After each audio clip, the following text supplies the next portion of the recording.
Hey guys, I'm going to go ahead and read the email that I talked about in the short little video that I put up today. So here goes.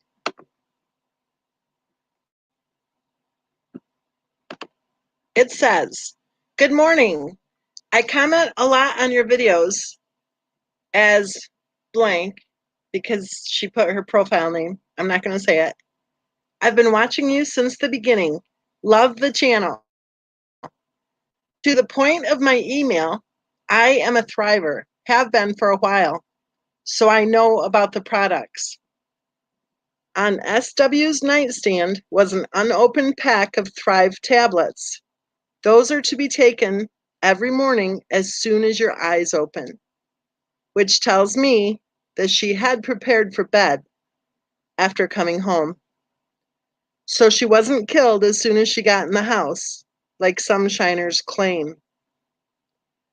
Another point, the Thrive patches are worn for 24 hours, then changed within about 40 minutes after waking up. The autopsy or discovery didn't mention a thing about her body having a patch on it. Strange. In North Carolina, she was wearing Black Label patches. Now, for me, they are calming. That's not the best word. Black Label kind of keeps you level. You don't get energy from it. You feel sort of mellow. But in her suitcase, she has the regular patches, which do give energy. I'm wondering if the change in patches may have helped push her on off the mental cliff she had been teetering on. We all know things affect us very differently when we're pregnant. I would bet that her changing from calming patches to hyped up full of energy patches, combined with the alcohol consumption, led to her killing those babies. Just my thoughts. Hope you have a wonderful day, and God bless you." So what do you think of them apples?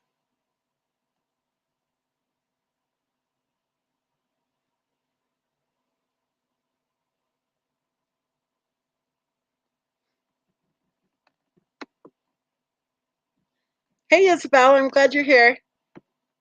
Hey, Kathy Joe. Hey, Jennifer.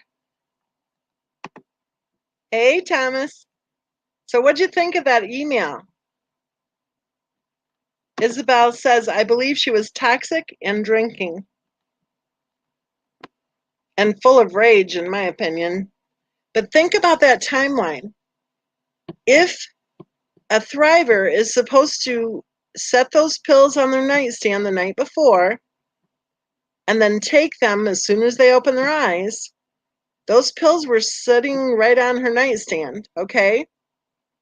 So if a thriver also removes the patch as soon as they wake up, and then they put their new patch on within 40 minutes of when they wake up, well, she didn't have a patch on. So what that tells me is that she went to bed at some point. She went to sleep. She woke up. She took off her Thrive patch, and then she decided not to take those pills. What do you guys think?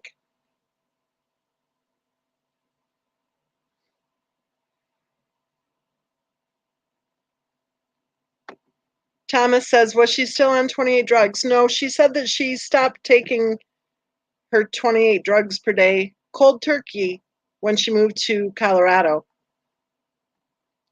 Hey, Curious C. Hey, Sweet Tea.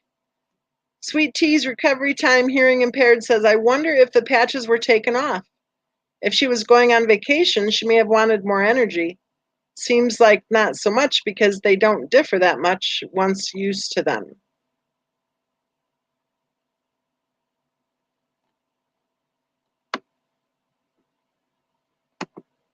Jennifer says, "Did she have water by the bed?" I don't know.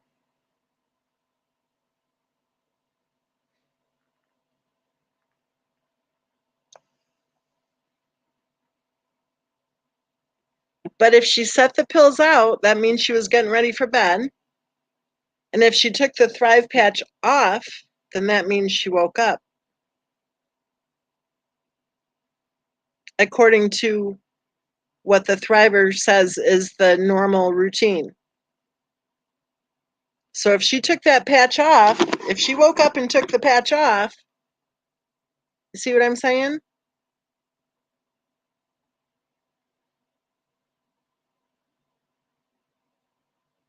Kathy Jo says the patches gave her energy according to her posts.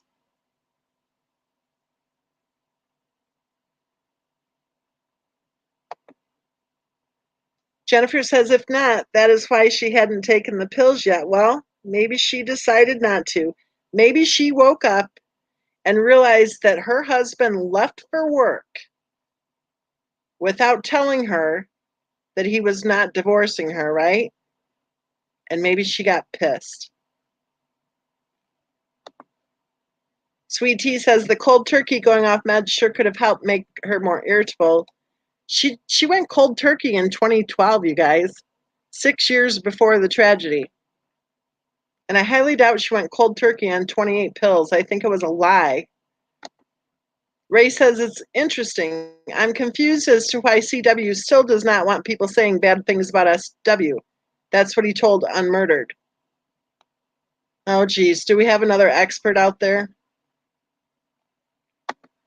Andrea says CW killed Shanann while asleep, in my opinion. Lainey says, oh. Isabel says crank and coke also give you false energy. Leaving Landon says cold turkey. Yeah, right. L. That would be lots of love. Sweet Tea says, oh, sorry. Thomas says maybe she was lying about not being on meds or about being on meds in the first place. Kathy Jo says, did anyone else hear AD refer to KK, Lana, and Jay as shiners? I don't listen to AD. He's creepy.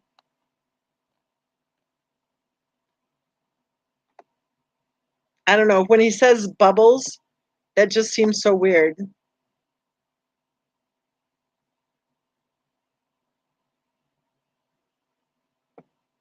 So is Unmurdered, Ray, is Unmurdered the one who was that Blair? I think her name's Heather. Is that Unmurdered?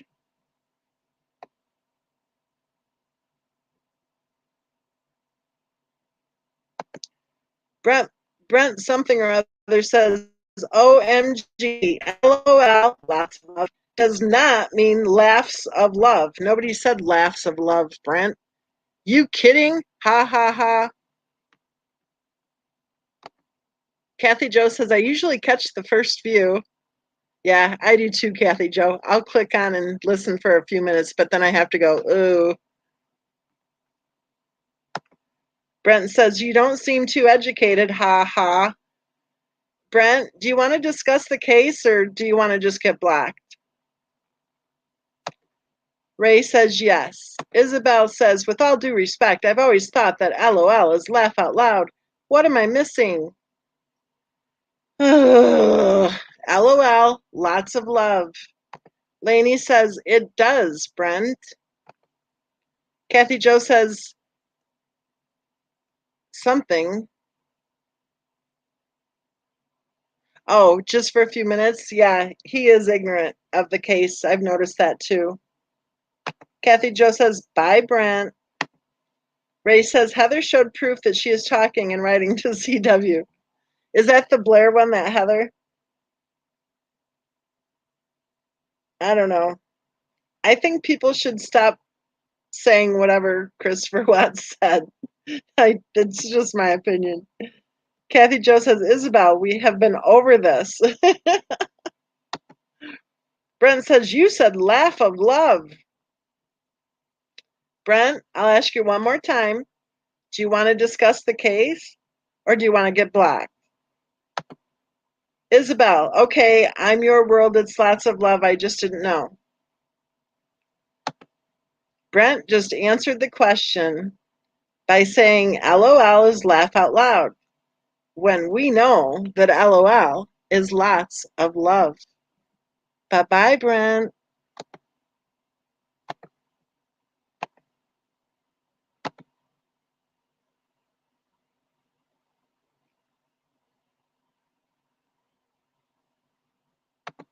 Leaving Lennon says, maybe SW was going to change her patch before bed and got into it with Chris. Then when he went downstairs, she went into the girls' rooms. Well, according to the Thriver who emailed me, you're supposed to remove the patch as soon as you wake up. And within 40 minutes of waking up in the morning, you're supposed to put the new patch on. Danielle says, hi, Danielle. Danielle says, Brent is trying you, MM. I blocked him. I gave him 3 chances. Sweet Tea says, go away, dude. Yeah, the dude went away. Miss Mensa blocked him.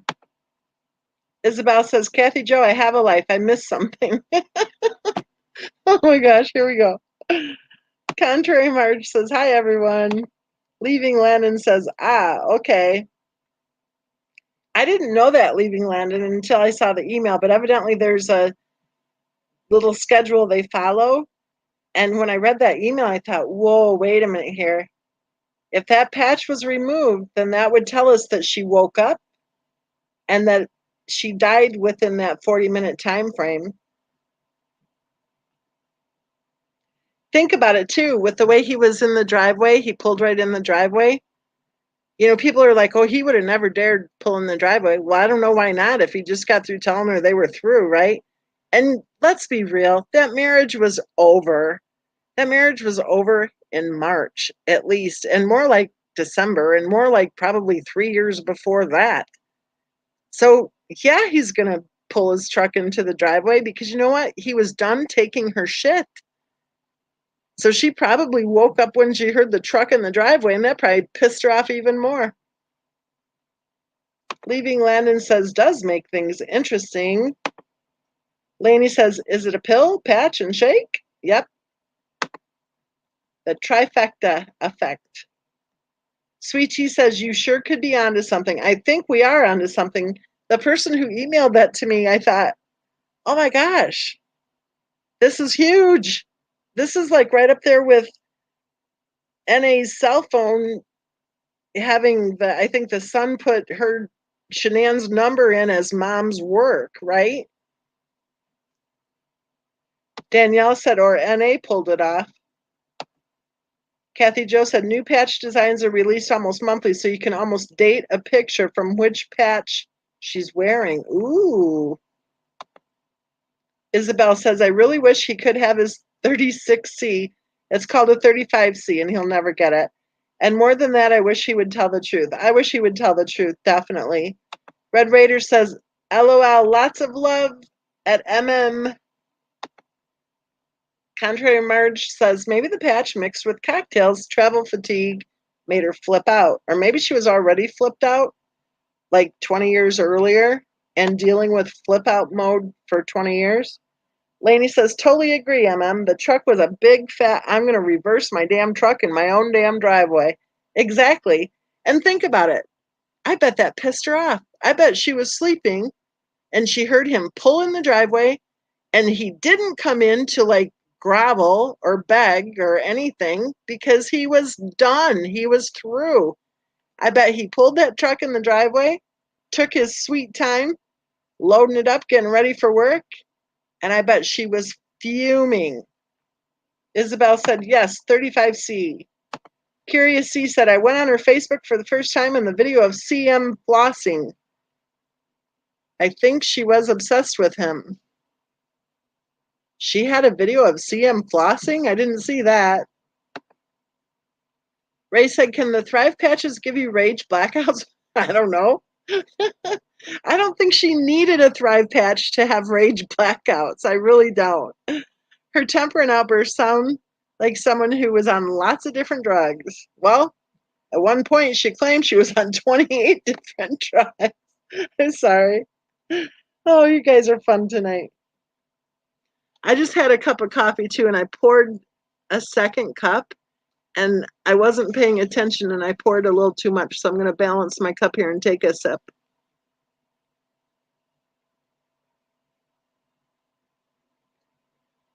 Mm-mm-mm.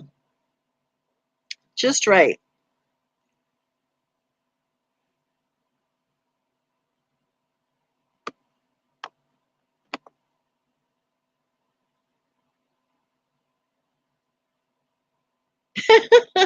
Leaving Lennon says, I think she may have needed 38 drugs, actually. You'll fit right in, Leaving Landon. Wanda Rose says, just saw this. Hello. Okay, you guys, I'm writing a book, and I want your opinion on the title.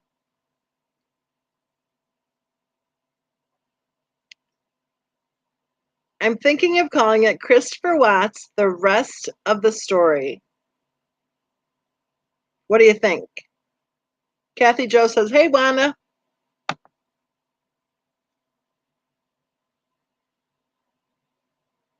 Danielle said that she heard a video today that Lana and Ronnie are in Colorado for CW, except CW's in Wisconsin. So I don't know what Lana and Ronnie are going to accomplish in Colorado. I'm sorry. I'm kind of cocky tonight, I think.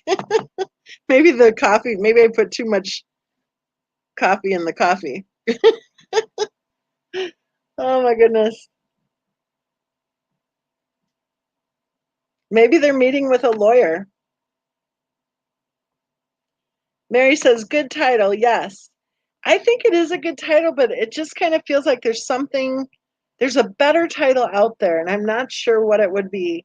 So any suggestions, please help. Shenanigan Maker says, hey crew, just popping in to say hi real quick.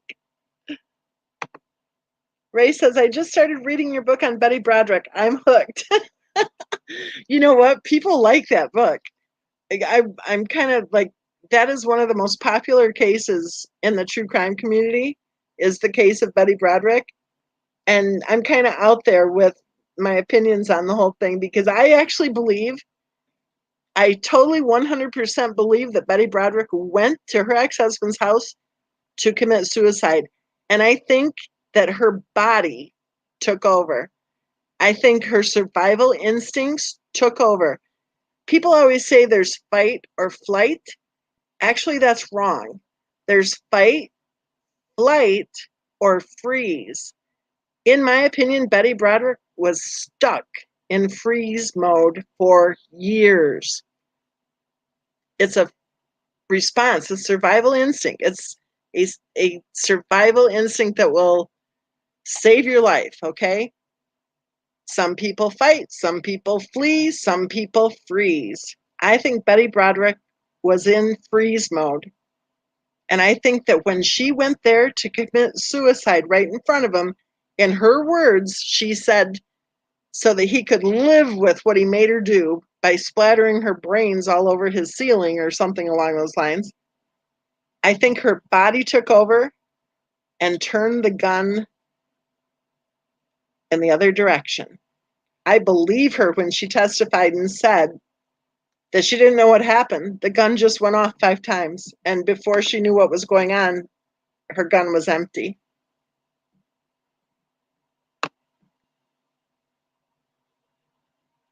If you guys have a better title, let me know. Otherwise, that'll be the one. That'll be the title. Isabel says, Lana is fake IMO. Fake about what? Contrary Marge says, still think she was hooking up. She wore that leopard gown strolling the food court. Everyone else looked like they just mowed their lawn. I noticed the difference too. I noticed the difference. And I saw a picture the other day for the first time where she's kind of kneeling down in the front. Did you see that leopard getup? Oh my goodness. Oh my goodness. I agree with you, Contrary Marge. Everybody else looked like they had just finished mowing their lawn.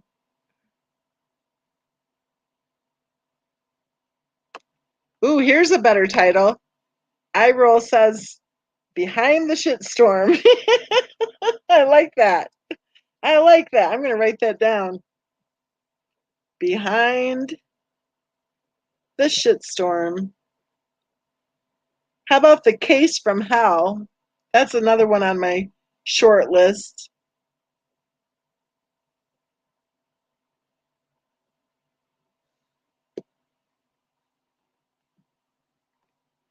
Here's the title from Lainey. The story just keeps going. Hey, shenanigan maker. Hey, Mensa. Oh, here's a long one. Let's see. This will be a good one. Eric Ramsey. Are you related to the Ramseys?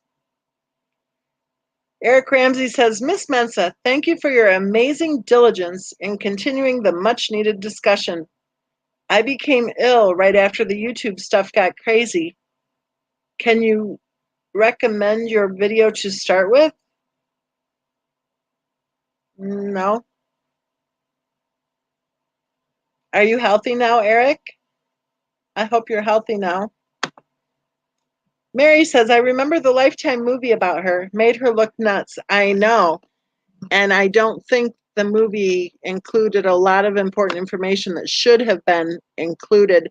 In the same way, I don't think the trial included a lot of information that should have been included. Just one example, the judge ruled, you realize she had two trials, right? The first trial ended with a hung jury.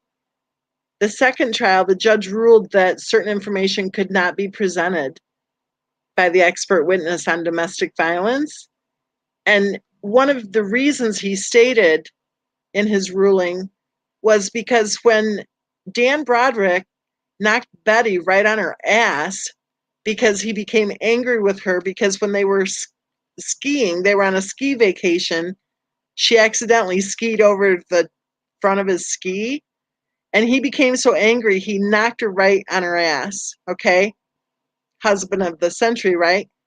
They weren't married yet, and because they weren't married yet, the judge didn't think that that should be included. Really?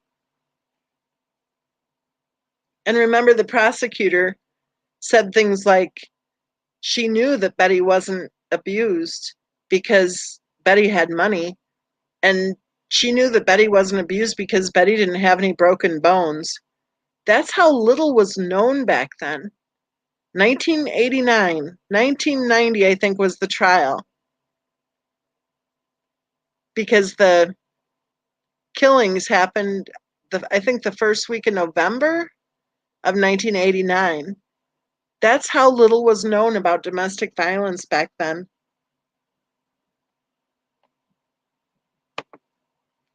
Lainey says, hey, I saw a video with CM in CW's kitchen.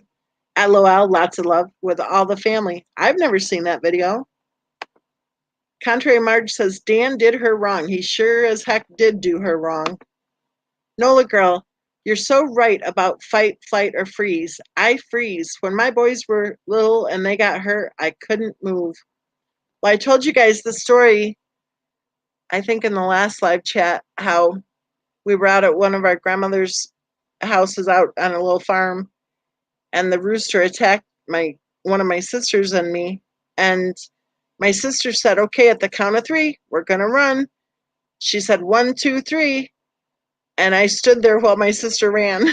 I stood there and the rooster kept attacking me. I think that the freeze response is under, how should I say this? I think a lot of people don't even know about it. They don't even know about it. All they know about is fight or flight.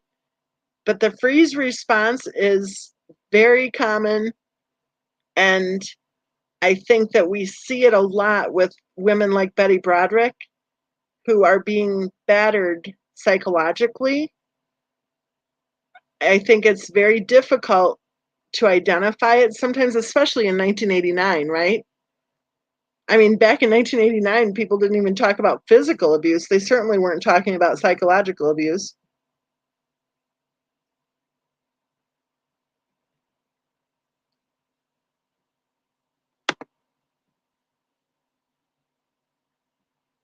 And it isn't to say that if you respond with a freeze response that you always will at all. That's not true at all. Sometimes you're going to fight, sometimes you're going to flee, sometimes you might freeze. So it's important to be aware. But I think that Betty instinctively switched from the freeze response, which she had been locked into for years with that man. And I think her body took over and switched into the fight response in order to survive.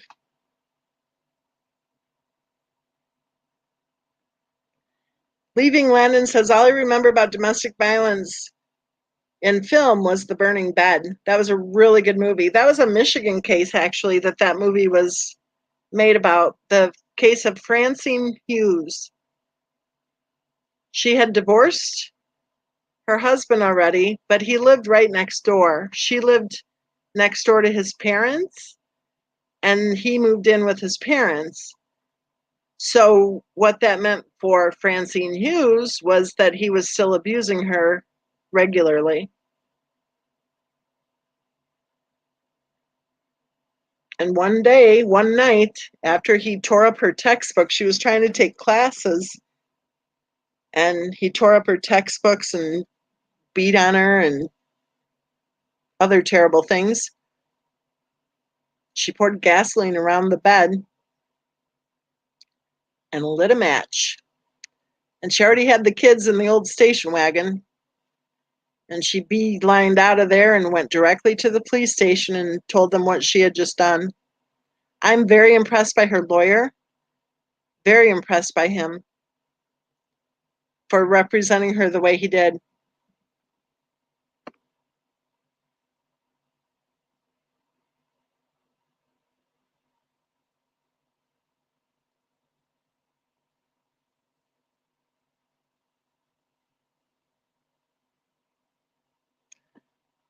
Melissa is binging on the lives on number 8. I'm surprised you're still awake because people say my lives put them to sleep, which I think is a good thing.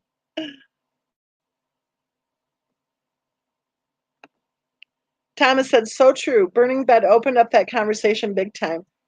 That was one thing I think that Farrah Fawcett accomplished in her career. She was not afraid to take on the challenging subjects, right?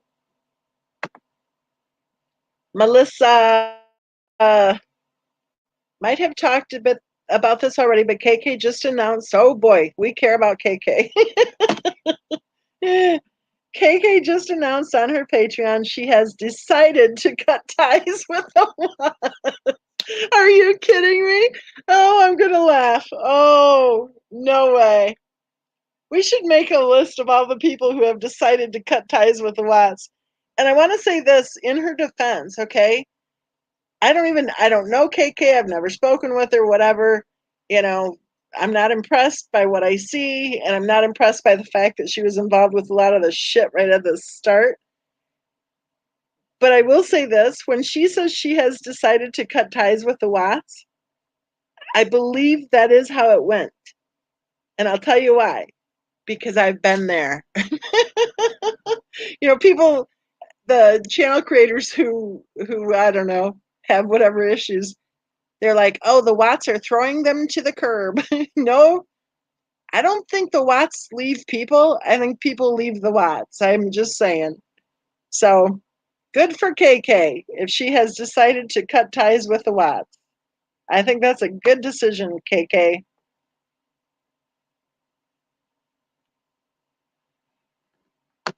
No way. No way. Thomas says, and then it came out years later that Farrah had been abused by O'Neill. No way. Really? I didn't know that. I did not know that at all.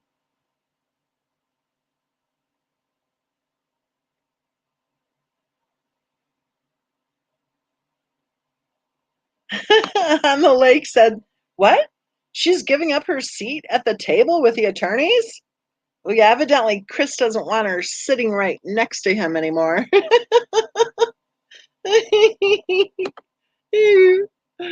Amagama says, please laugh. The Watts cut ties with her. Doubt it. Thomas says, yes, very sad. I had no idea. Absolutely no idea. That would explain why she played the roles that she played so well. Nola Girl says, I'd believe that. Ryan O'Neal is a lunatic. Oh, we're so nice on this channel. We're so sweet.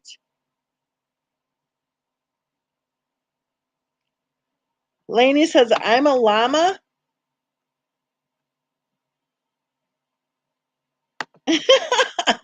Lainey says, group laugh. You have to throw in some LOL, lots of love too, because that just irritates people. That's what we're here for. Thomas said Tatum had a lot to say about him. Not good. Oh, I didn't know that. That's too bad. I had no idea. I had the car that Farrah Fawcett had in Charlie's Angels. I had the same car. It was the 78 Cobra. It was white with like red and orange, you know. Oh, had the 5-speed Hurst shifter.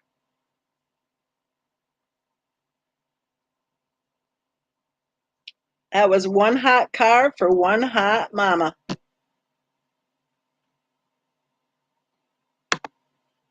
London Girl, hey, how you doing, girl? London Girl says KK was strange. I was wondering what her real intentions were. Ka-ching, I think kind of sums it up, actually, just my opinion. Contrary Marge says his son Griffin as well. I had no idea. Absolutely no idea. That is shocking. Isabel says, I feel bad for the Watts. We don't know what's real. They're in a tough position. What do loving parents do? He may be covering to keep them safe. Contrary Marge says, watch the Larry King interview. Okay. Truth Bomb, Ryan and Farrah were heavy into drugs, drinking, violence was inevitable. Leaving London, Miss Mensa was cruising in style. Oh, yeah. I was pretty impressed with my own car.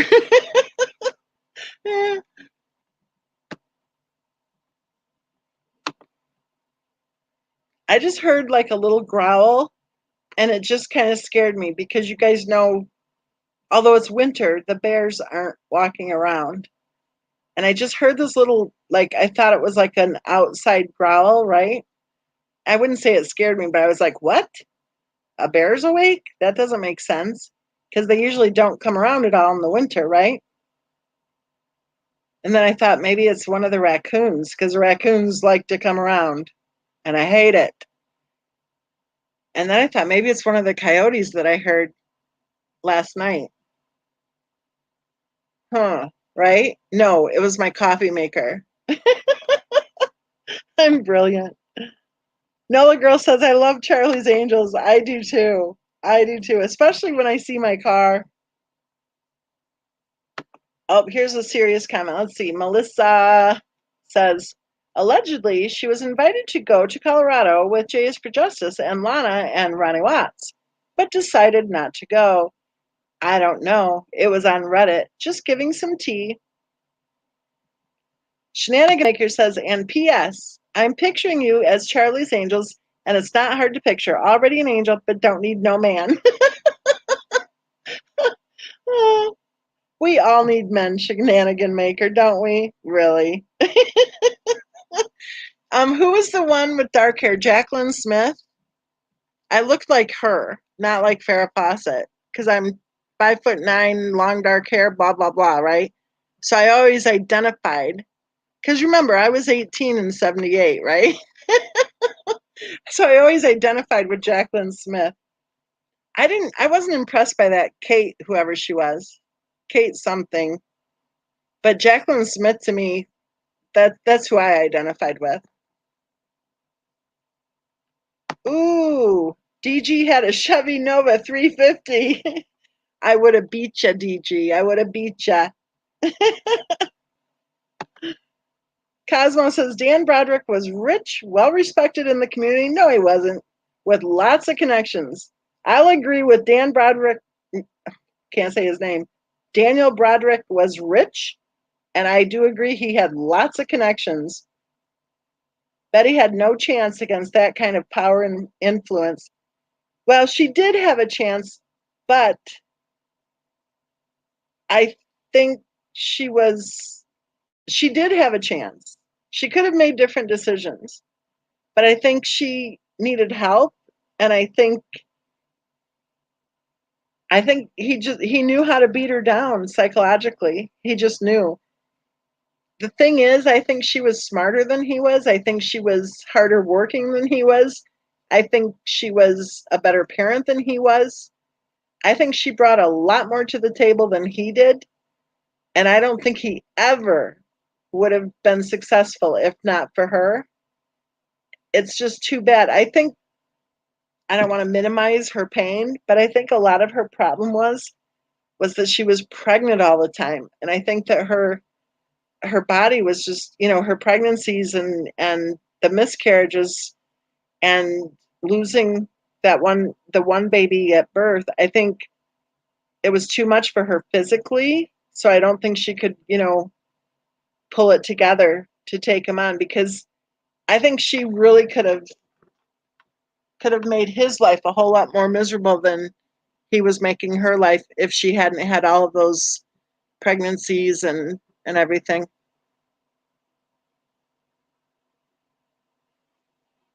Lainey said that she fed the bears at the Amsterdam. I can't talk. At the Amsterdam Zoo once with nuts. I would not ever feed a bear with nuts ever. Carol said Kate Jackson. Yes, that was her name. I mean, she was really pretty and everything, but I didn't think she had the beauty thing going. Jacqueline Smith had the beauty thing going, so I identified with her. But I had Farrah Fawcett's car.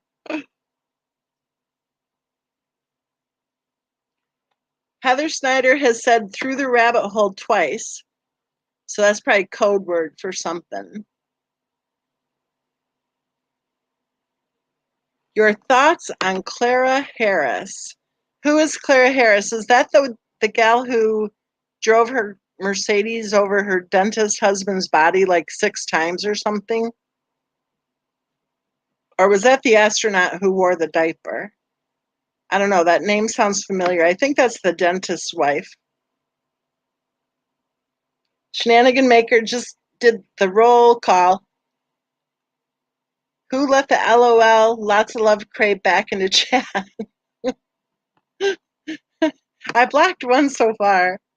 Patty said Jacqueline Smith is a very smart lady in addition to being beautiful. Yes. Yes, classy, smart.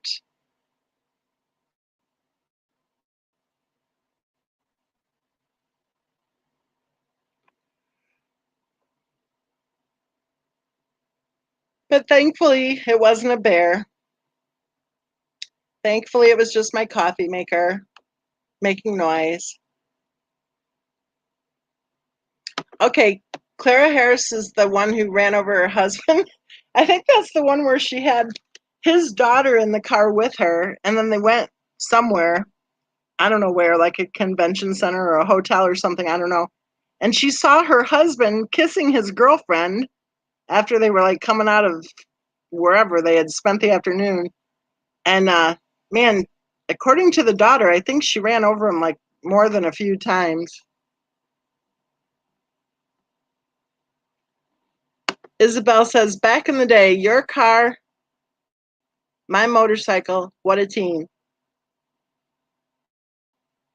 I had a motorcycle too back then. It was a little I have to think, it was a Yamaha. It was an Enduro, and it was a DT 175. It was kind of slim and a really pretty blue. I loved it. It was fun. I sold it to my brother when I got pregnant, though, because I thought, yeah, I probably shouldn't be dirt bike riding when I'm pregnant, right? It was right after I had my husband on the back of my bike. He had the let me think. I'm just going by memory here, and it was a long time ago. He had something 375 or something. It was an enduro, but it was a big one. So if you guys know motorcycles, then you know. I think it was a 375 or something like that. But he hopped on the back of mine. I was actually planning to meet friends from work. It was on a Wednesday evening, I remember, because we used to do aerobics and then we'd go out to dinner and carbo load to make up for the aerobics because, aerobics were new back then. So we figured we better replace, those lost carbs or whatever. I don't know what we were doing. We just went out to eat because we wanted to. So I had plans with my friends from work, but he hopped on the back of my little DT 175. And keep in mind, he's like 6'3", and at that time he was probably, I don't know, I have no idea what he weighed, but he was all muscle, okay? And he's on the back of my bike. I barely know how to handle the bike to begin with because, like, I was just going to say, because I'm a girl, but I handled it just fine by myself, right? Except for when we'd go trail riding and all of a sudden I'd tip over on one of the curves and then I'd be like, oh crap, I can't lift this bike off of me. But anyway, he hopped on the back of my bike and he said, let's pop a wheelie. Because, he and I were both so intelligent back then, right? So we popped a wheelie and I got the front tire off the ground. And now keep in mind, like he probably weighed at least, I don't know how much more than me, but plenty more than me. So this isn't brilliant, okay? To have me in the front and him in the back and popping a wheelie. So when we come down from the wheelie, when the tire goes back down on the ground, I put the brakes on, and evidently I didn't use the foot brake too, or if I did, I didn't do it right because pretty much the hand brakes worked really well. And we flipped over. I flipped over the front of the bike. He caught the bike, like with his leg, whatever. He stopped the bike, thankfully, because the bike probably would have landed on me. But he caught the bike with his leg, and the side of the bike, you know how the muffler's really super hot? It burned his leg really bad. Really bad. And then, of course, the question was, oh my gosh, he's injured. Do I go to dinner? Should I still go to aerobics and go to dinner?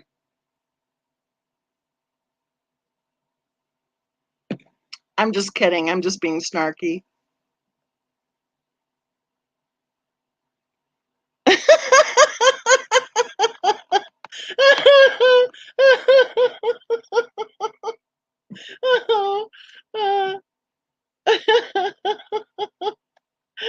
I don't know. I'm not sure. Did leg warmers come out then?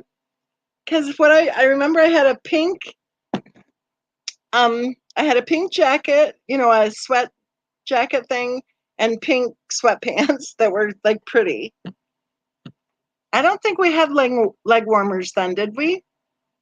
I think leg warmers were like a few years later. This would have been 1978, I think it was. No, probably 79. Because I think my motorcycle was a 79 Yamaha. So this would have been, oh no. This would have been 80. Yeah, maybe leg warmers were out by then. But 85. Okay. Yeah, I'm off. Yeah, this was 1980. In fact, I can tell you exactly when it was. I can tell you exactly when it was. Let me stop and get the date in my head here. It happened, the wheelie that sent me flying over the front of the motorcycle and burnt his leg happened. Okay, I've got to count backwards here. It was 2 weeks after I got pregnant. So I figured out. It's hard to count months backwards. Let's see, when was it?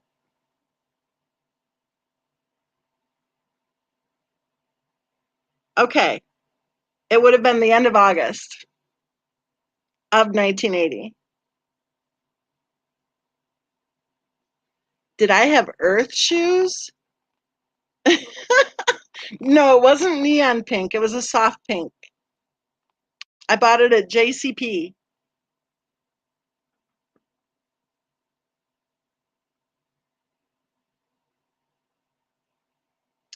Red Shoe says, Isabel, I'm saving up. Oops, it doesn't work. Hold on. There it goes. Isabel, I'm saving up for a new 650 Triumph at the MO.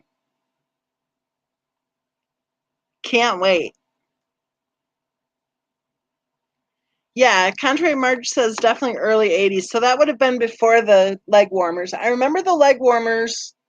I remember wearing them.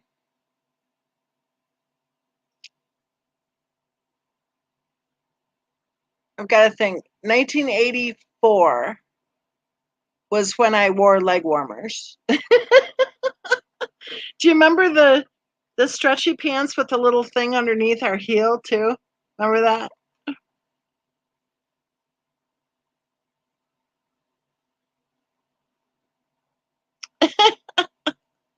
Oh my gosh, we're so old.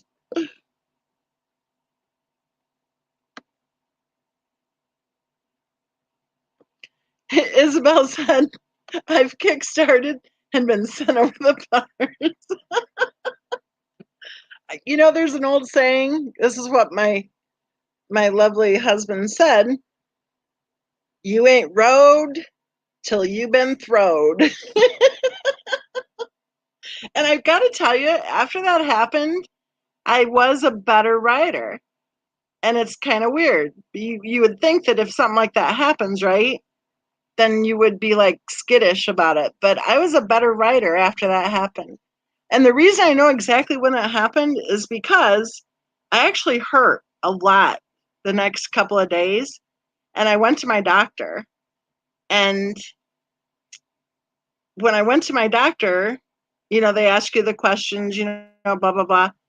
And he went ahead and back in the day, they used to call it the rabbit test. For those of you who are old like me, you know what that means. And the doctor came back in the room and he goes, well, I think your motorcycle days are over. And I'm like, what? He said, you're pregnant. Congratulations.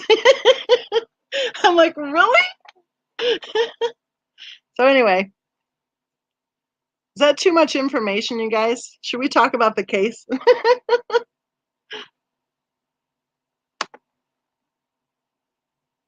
Oh, the shoulder pads. Yes. Yes, that was the dynasty in the Dallas.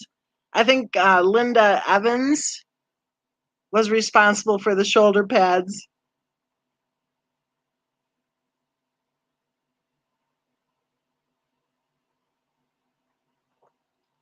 Cosmic says, I'm 9/11/62. Ooh, you're a kid. I'm older than you. That's a birthday to have, 9/11. Wow. I like the shoulder pads. I wore suits for work. The first 12 years of my career, my first career, I wore suits every day. And I loved and dresses. I could wear dresses and then have a jacket. Um, and I loved the shoulder pads. I thought they were cool. But I'm 5'9", you know, I have long legs. So for me, yeah, I think shoulder pads were like more for the taller person, right? Which brings me back to the Linda Evans thing. I think she probably single-handedly got the shoulder pads thing going. And Princess Diana too. Don't forget Princess Diana. She was our fashionista.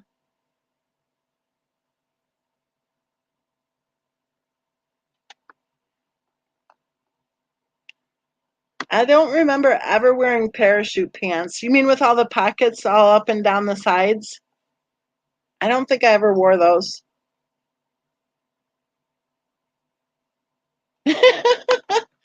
Shenanigan Maker says suits are so awesome, said no female attorney ever.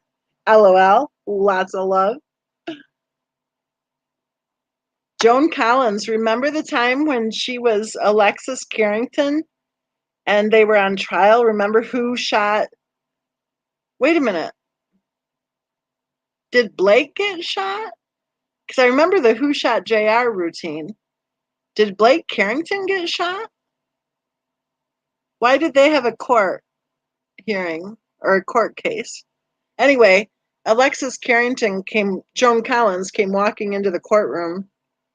Talk about fashionista, man. Nola girl says, yes, I was only 5'3". Huh. What are you now, Nola girl?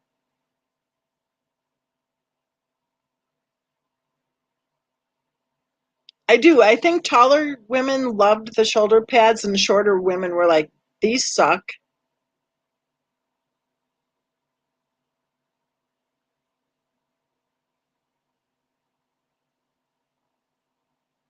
Lainey says, who shot JR is a bit like this case. Where's the beef? Oh my gosh. Oh, oh, that was so ridiculous. And that was back in 1981, I think, 1982. The old lady at the Wendy's counter. Where's the beef? I won't say who. I won't name names. But I know of a certain person who used to razz our niece, who was just a little girl. And for some reason, she couldn't stand it when anybody said, where's the beef? I don't know why. So he would go, Sarah, where's the beef? And she would go, ah! And he'd laugh, and I'd be like, stop it. That's mean. Don't do that. That makes her cry. That old lady was kind of scary. She was very grumpy.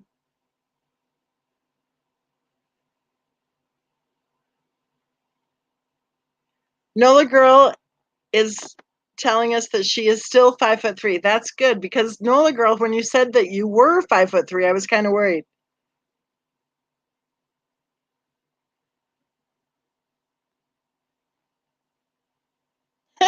Nola girl says I want my MTV. Puff P says it was Kristen. Refresh my memory. Kristen Carrington? Or was it Crystal?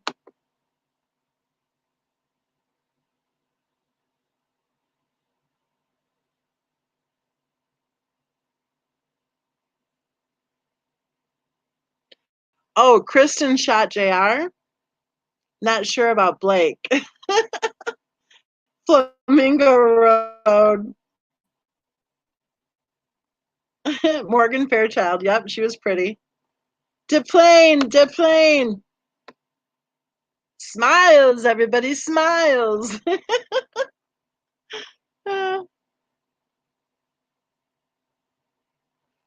Where's the beef lady reminds me of Dr. Ruth. Oh, remember Dr. Ruth? She's like, you need to have sex. You need to have a lot of sex. She'd be like, how much sex are you getting?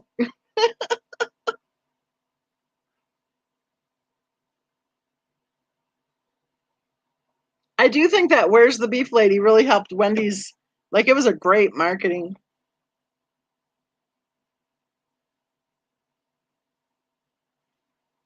Okay, I don't get this. Let's see. Wanda says informer. Shanamana Baha Leaky Boom Boom Down. LOL. Lots of love. Oh, the love boat. Yeah, Cosmic. She was a creepy old lady, and I think that's why my niece didn't like it. When he would go, where's the beef? It's funny now, but it wasn't funny then because I used to say, stop it. Stop antagonizing her. Leave her alone.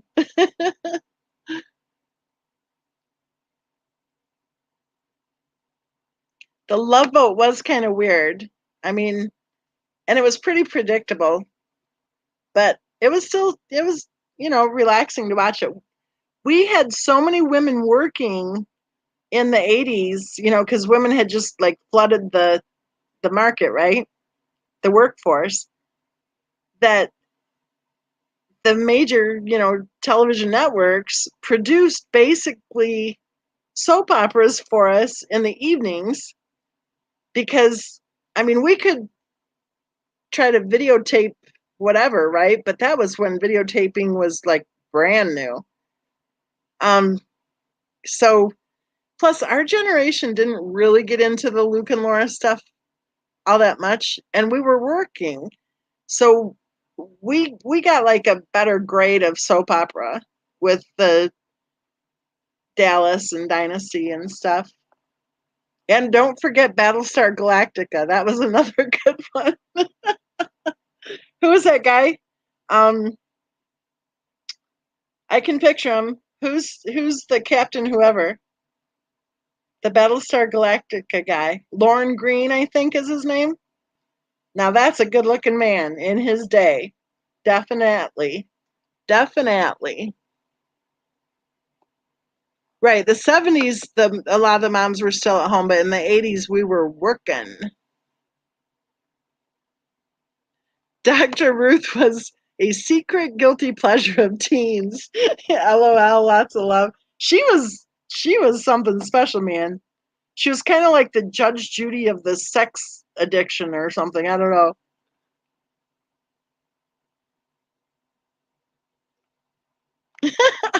Carol says, imagine watching Andrew Dice Clay with your dad. I don't know who turned red first. I'm grabbing the TV guide. My dad shut it off. Oh, yes. These are the days of our lives. Lorne Green. Yes. Okay. Knots Landing. Yep. That was a spinoff, I think, from. Was that a spinoff from Dallas? I think it was. But yeah, it was. That blonde lady, and I don't know her name. I never thought she was as good of an actress as all the other ones. Bonanza. Yes. Lorne Green was starring. He was the big brother, I think, on Bonanza.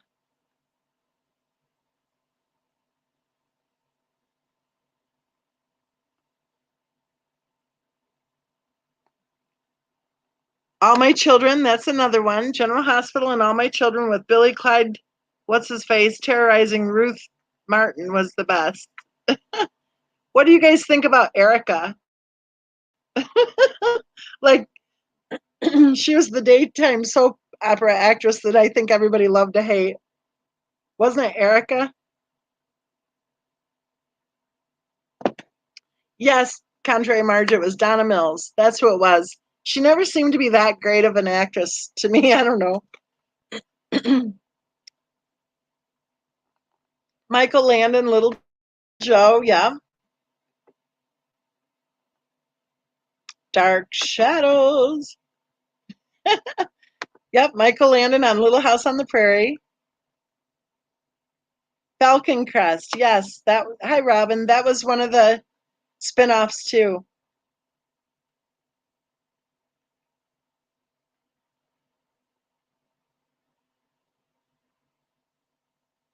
Angie says she was in love with Little Joe Cartwright.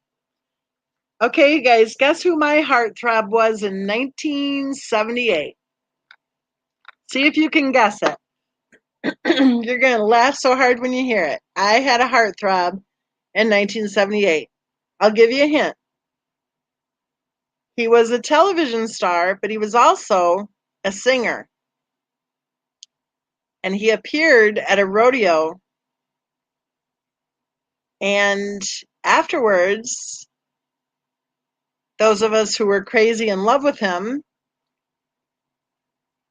jumped on the fence and were like trying to get his autograph and basically trying to touch him, right?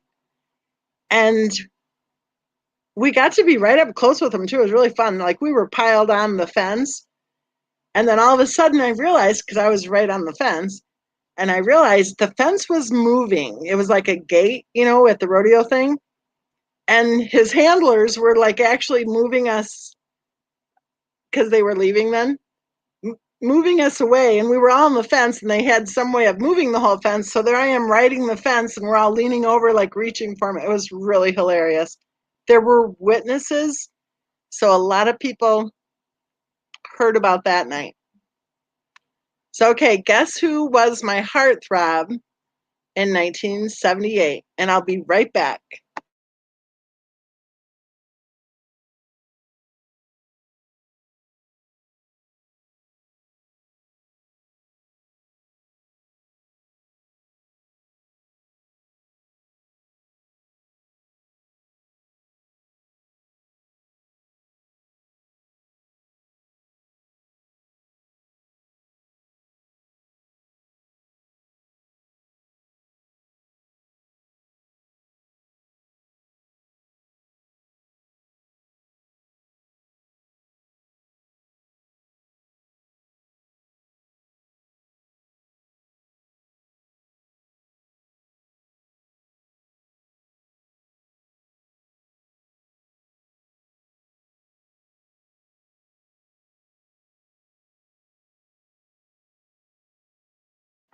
Okay, this will be fun to see what you guys are guessing. Let's see. I'm going to scroll up.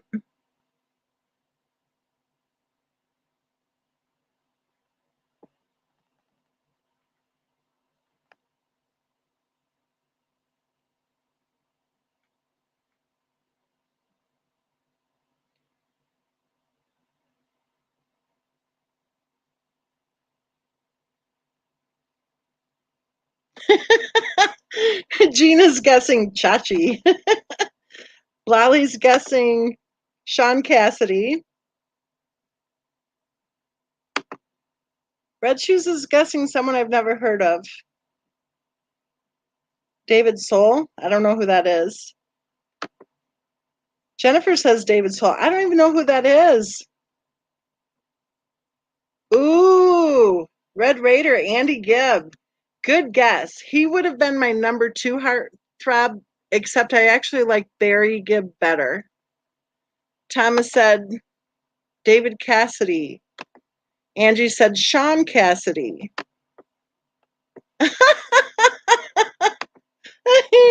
Contrary March says Donny Osmond with his purple socks. Donny Osmond was my heartthrob when I was 12. In 78, I was 18. David Cassidy was only my heartthrob for like a couple weeks when I was like 10 or 12. I don't know. David Cassidy. I had a poster of David Cassidy. Lee Majors. He was definitely one of my heartthrobs. Yeah, he would be ahead of Barry Gibb actually, but behind my number 1 heartthrob. Tiny Tim? I don't think so. Leif Garrett was cute too. He looked a lot like the others though, didn't he? Leif Garrett was cute. But that was back when I was like 12. Magnum is definitely one of my heartthrobs. That was a little bit later in life. Magnum actually, in the area where I live, he and his wife have a summer place. And my friends and I always tease about how if we ever do get into running, then we're going to run by his house like 100 times and hope that he's out running too, you know? But we never got into running.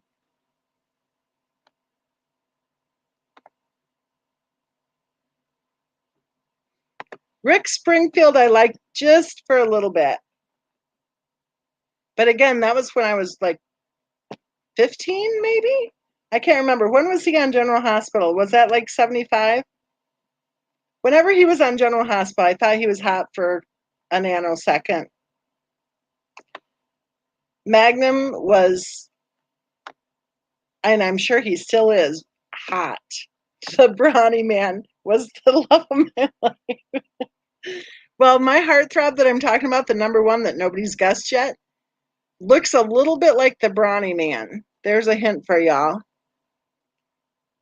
Angie says, ah, yes, Scott Baio. Magnum PI. Yes, he's the hot. He's the hot. He wins the award, I think, really. But again, that was later. You guys haven't guessed my heartthrob. Johnny Cash was not my heartthrob. Tattoo. That's funny, Lolly.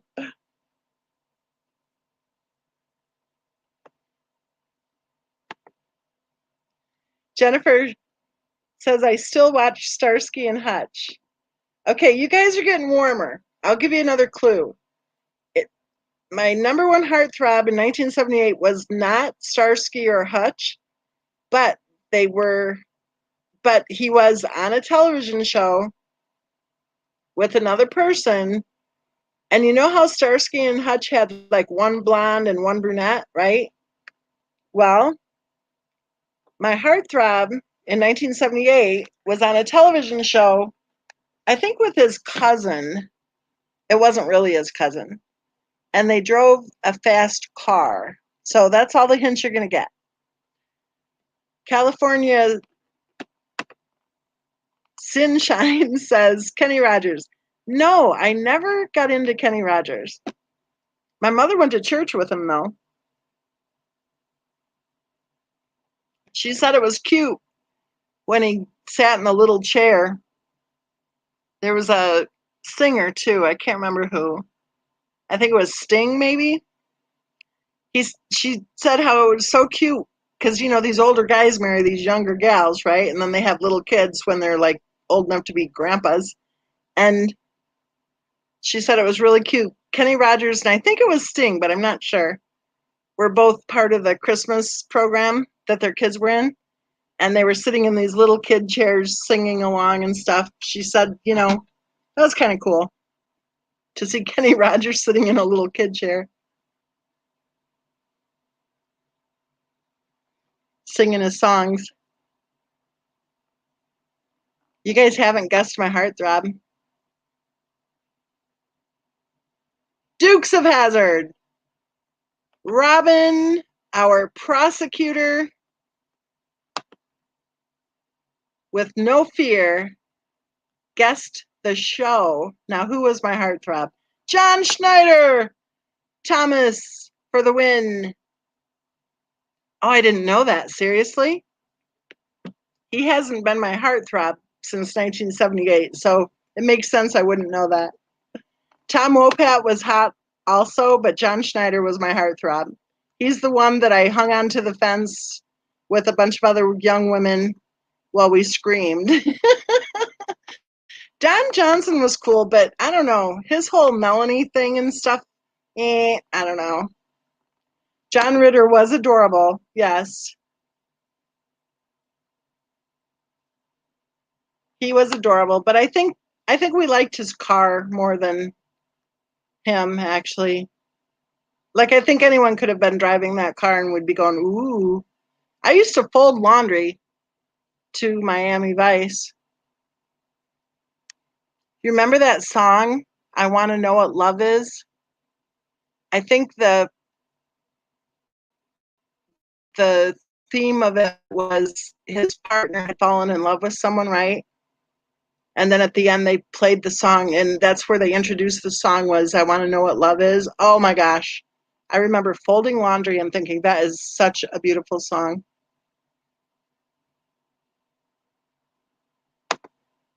Addicted to Shoes, True Crime, and the Truth. I owned the Dukes of Hazzard racetrack. You're in.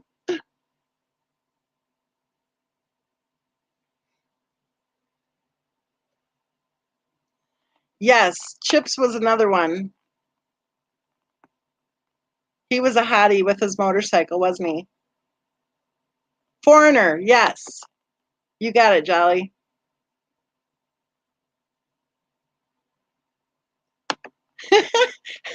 You should do an 80s trivia game. I have this weird memory where I remember details. So my kids and I used to do the trivia games at the was it the Outback Steak? No, it was a steakhouse called Damon's or something. We used to pretty much win.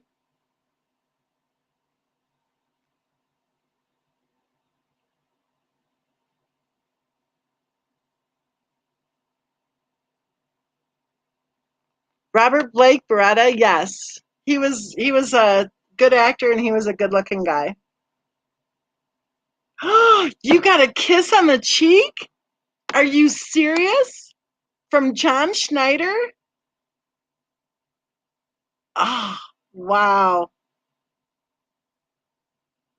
Yeah, at that point, I just, oh, I mean, we climbed the fence. I'm not kidding. And it was so funny the way they moved the fence. It was funny. And we all just held on. And then I got razzed about it from that point forward. The concert was like halfway okay. But wow, being within just a couple feet of John Schneider was the fun for sure.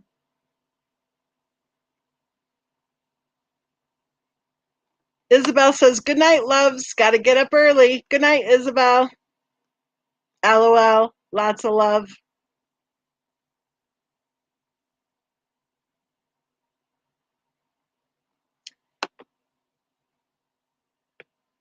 Who is he, Nola girl? Was he the dark haired guy in um that one TV show where he had like a little baby sister and stuff?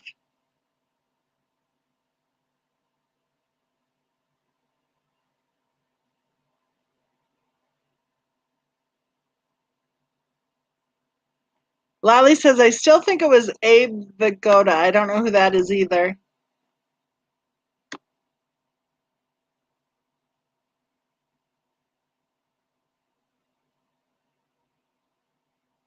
I don't know if I'm better with 80s because I was pretty busy in the 80s. I worked full time and I had three babies. And we had our own business, build a new house. I mean, we were pretty busy. I don't know if I watched all that much television. Knight Rider, yes. Who was that? Knight Rider, he was a hottie. And he had a cool car named Kit. Oh, on Barney Miller.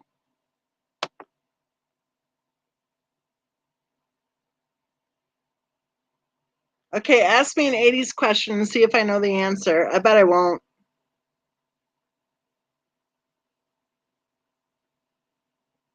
The Hoff? I don't know any of this stuff. David Hasselhoff, that was the Knight Rider. What did he say to Kit when he'd get in the car? He'd say something to Kit. I can't remember.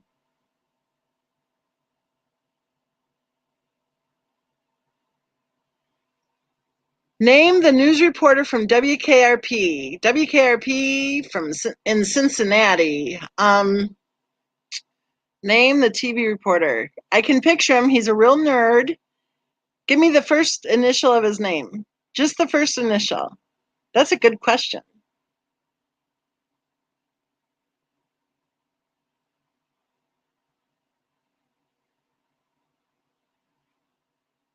What was the Hoff's big hit? I don't know who the Hoffs were. I don't know who that is.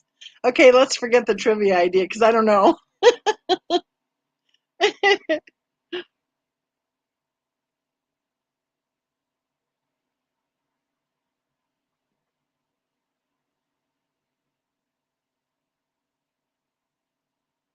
Les Nessman. Oh, dang, Lally. That's a good one. And who was it? Lonnie something? Who was the big boob lady? Was it Lonnie something? Wasn't that Burt Reynolds' girlfriend? Full House. Yes, Nola girl. Yes. I have no idea who the Hoff is. No idea at all. Oh, really? Lonnie Anderson? Is that who it was?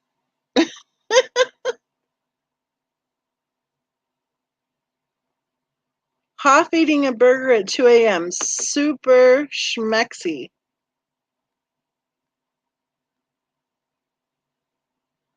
Okay, addicted to shoes. Who was Farrah Fawcett's first husband? Lee Majors. And then Lee Majors and Ryan O'Neal were friends. I think they were best friends. And then she took off with Ryan O'Neal. Like, man, what a choice, right? But everybody at the time said big mistake because Lee Majors was like 10 times more amazing than Ryan O'Neal.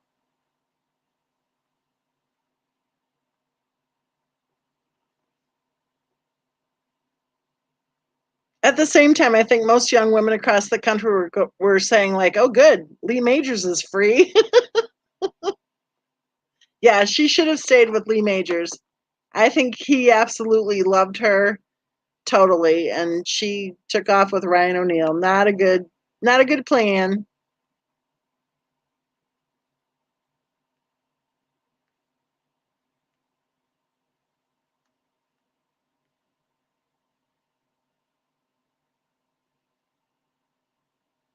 Okay, so who was the president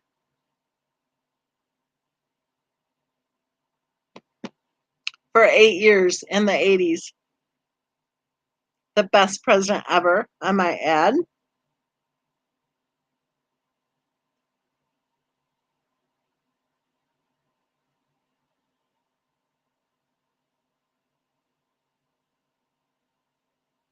Reagan. I think he's my favorite president ever.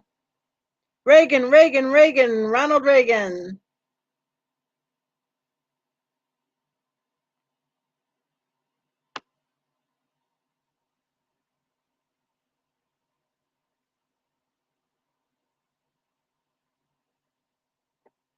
He was a great president. We had a lot of crap going on when he was elected, and he really helped the country heal and really helped the world heal. He was great. Ryan O'Neal had a terrible personality in real life. Oh, I know it was terrible. Oh my goodness, it was terrible.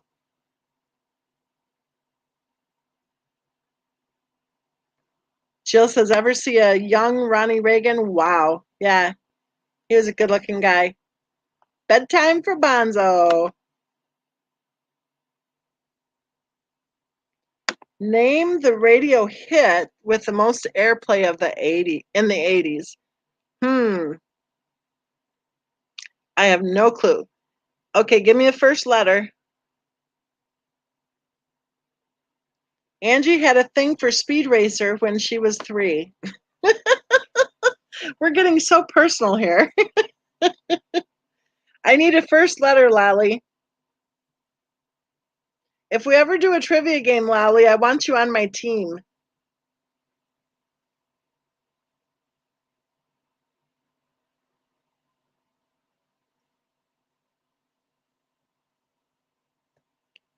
Lally says aisle. Oh, that's the first word of the song that got the most airplay. Let's see. I'll, I don't know. Give me another word. Oh, beat it, Michael Jackson.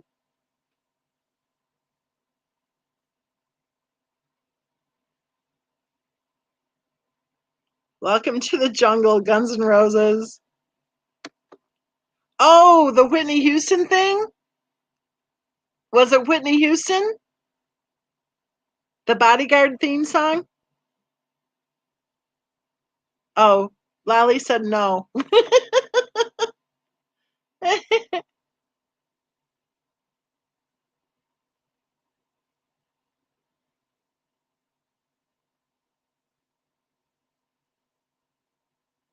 Lolly said the police. Oh, I don't know. I have no idea then. Yeah, I like Dolly's better than Whitney's, quite frankly.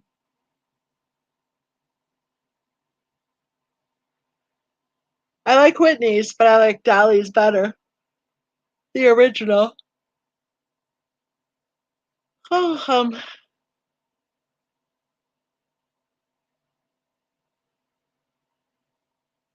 I'll be watching you.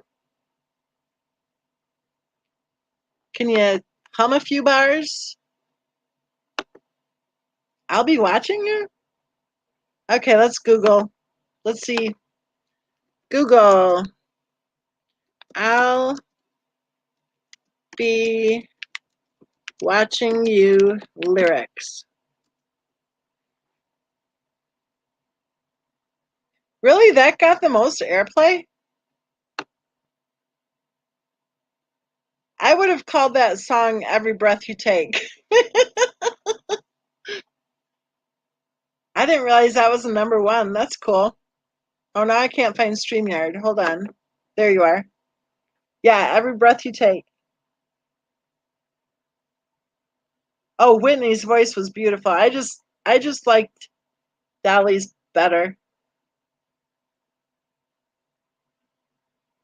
Yeah, that was the stalker song, right? But that was before stalking was a thing. We were supposed to just put up with stalking back then. It was before 1994.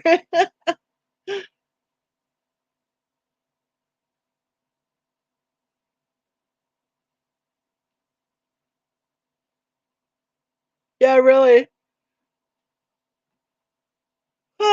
Kathy Joe says our group sounds like a stalker support group.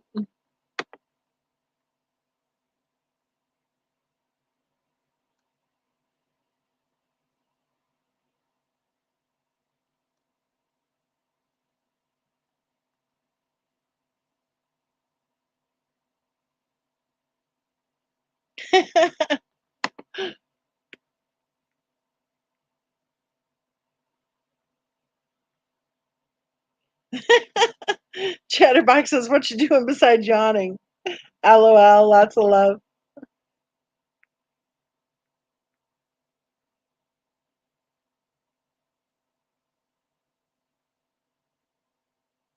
I just had 2 cups of coffee too.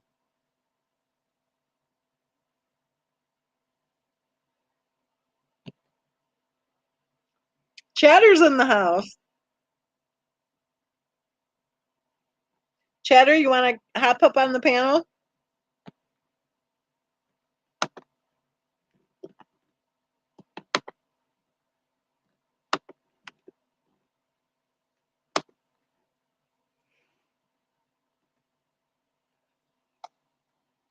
Thomas says the term stalking was coined by Dominic Dunn after his daughter was stalked and murdered by her boyfriend.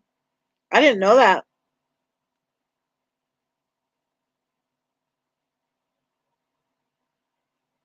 Carol is watching Starsky and Hutch.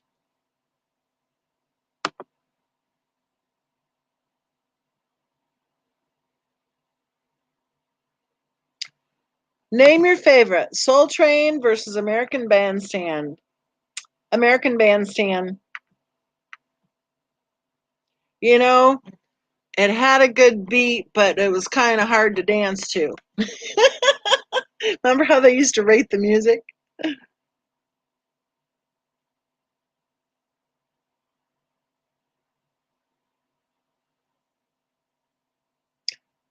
I'm outnumbered. Soul Train, Soul Train. Oh, there's an American Bandstand. He was a chef at a Beverly Hills restaurant. Dunn helped get anti-stalking laws passed.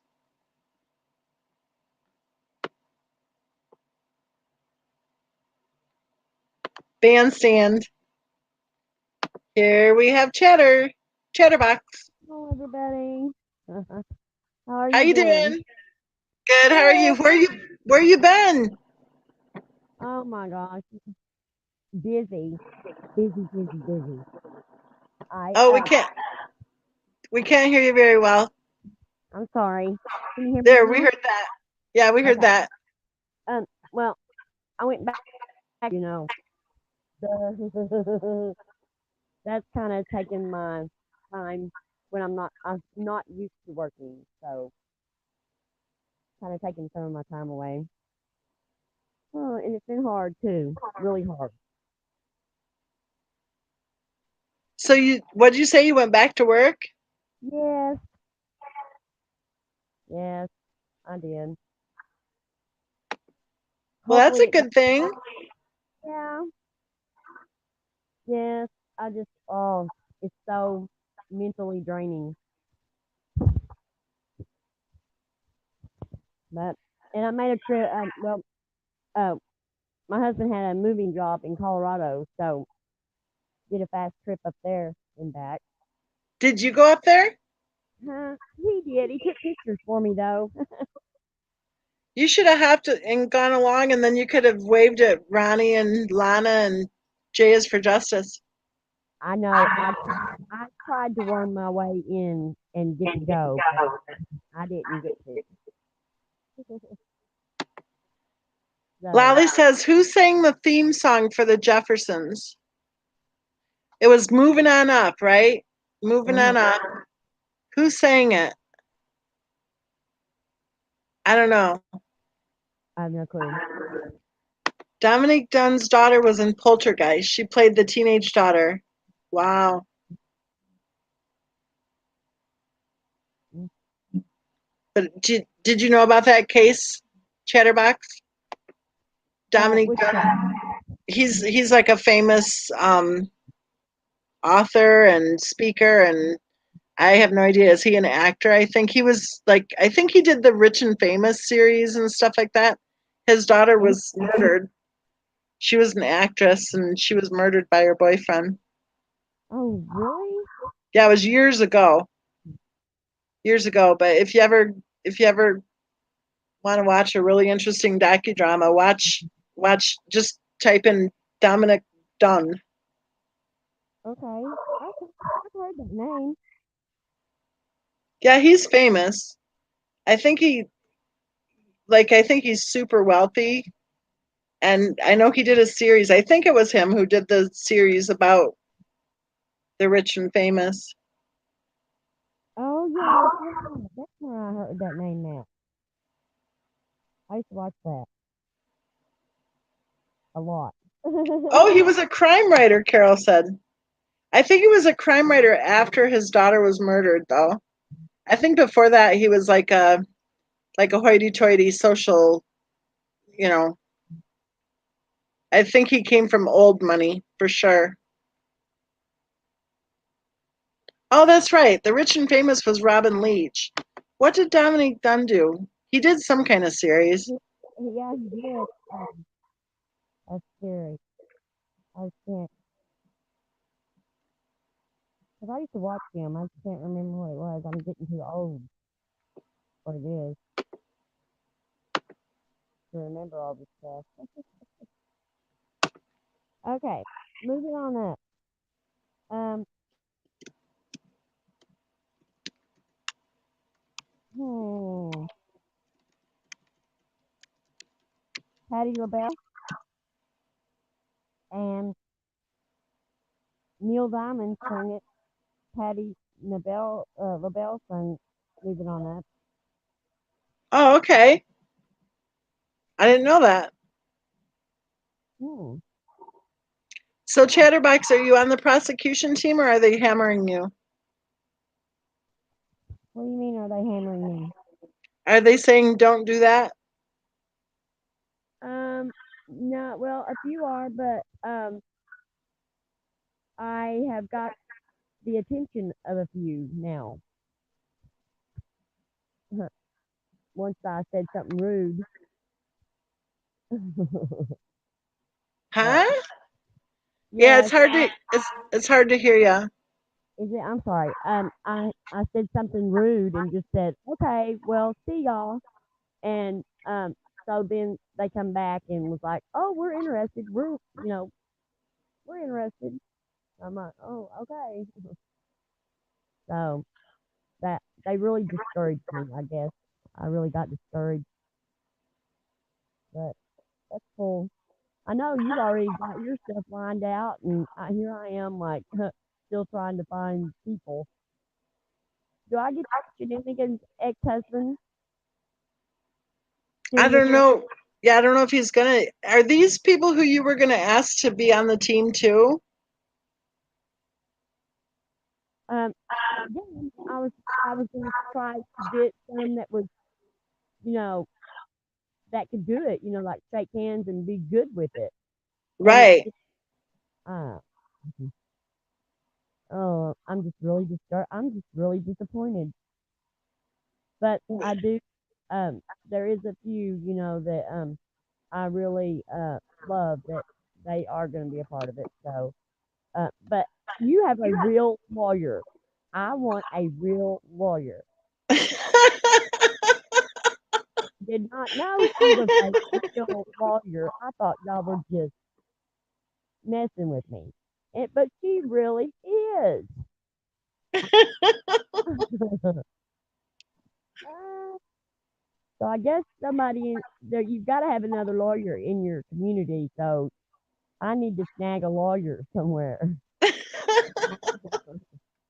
You hear that, shenanigan maker? Chatterbox is scared already.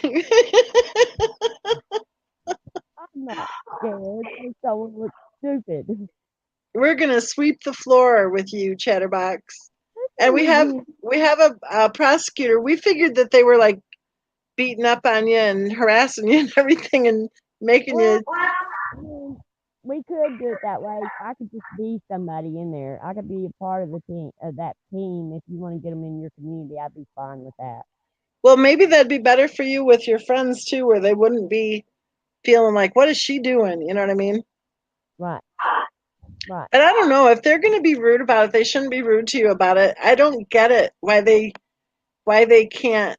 I don't get it. I don't even want to get it because it's like, Um, maybe they can watch it and see that it's a good idea. I mean, I just I just threw my hands up. I'm like, okay, well, if you don't want, if nobody wants to do this with me, then I'm sure that we can find enough in Miss Mensa's community, and I will just be a part of that. So, Well, and you you know what know, I think? I think it's really ripe the way people say, well, oh, that channel talks like that, and they say that, and they say this and that. Every time I hear anyone saying what we say, they get it wrong. Okay. but But that I didn't even mention you. I didn't even mention you or your channel or anything. That's what's bizarre. they just don't want you to take part in a mock trial. They said that there is, we've only got a third of the evidence. There is not enough evidence to pull off a trial like that. And I said, we're just doing it for fun. And one person that is um, that I really adore started screaming at me. Really? Yeah, about um, that. How foolish is that? And there's not enough evidence. So, um, and I said, nobody. I said, what is wrong with people that can't do? Really can't put your arms down and do something for fun.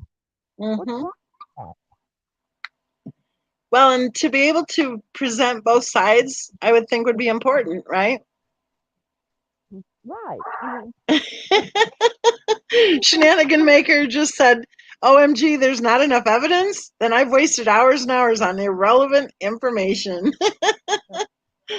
That'll be the objection, Shenanigan Maker. Relevance. it And would be then the problem. Danielle will stop filing her nails and she'll say, overruled.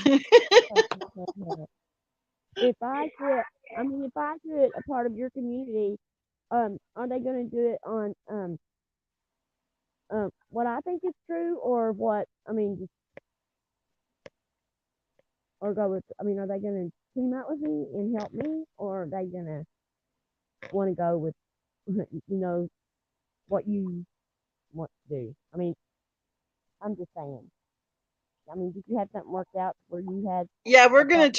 we're gonna totally slant everything in our favor so you're sure to lose. No, I don't mean that. I mean, would they be okay with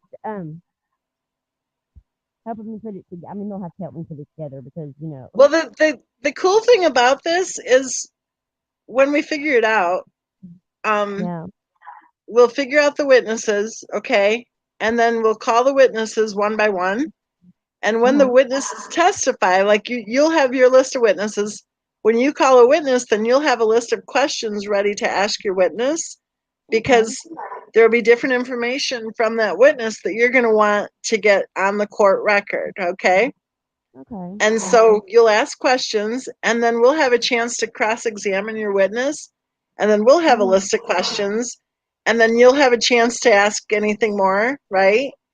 right. So basically, yeah, Shenanigan Maker makes a good point.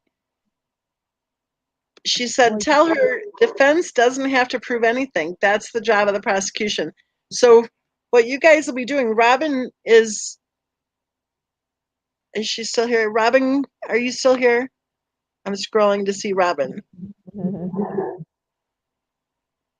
And I don't know if Robin is a lawyer or not. I'm not sure.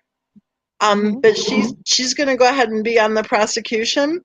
Okay. So and then whoever else, we were I just thinking I think 4 and 4. Um, yeah. so basically we just take turns. You ask the questions, we cross exam. You have a chance for follow up questions. We have a chance for a follow up question, and then you call your next witness. Blah blah blah.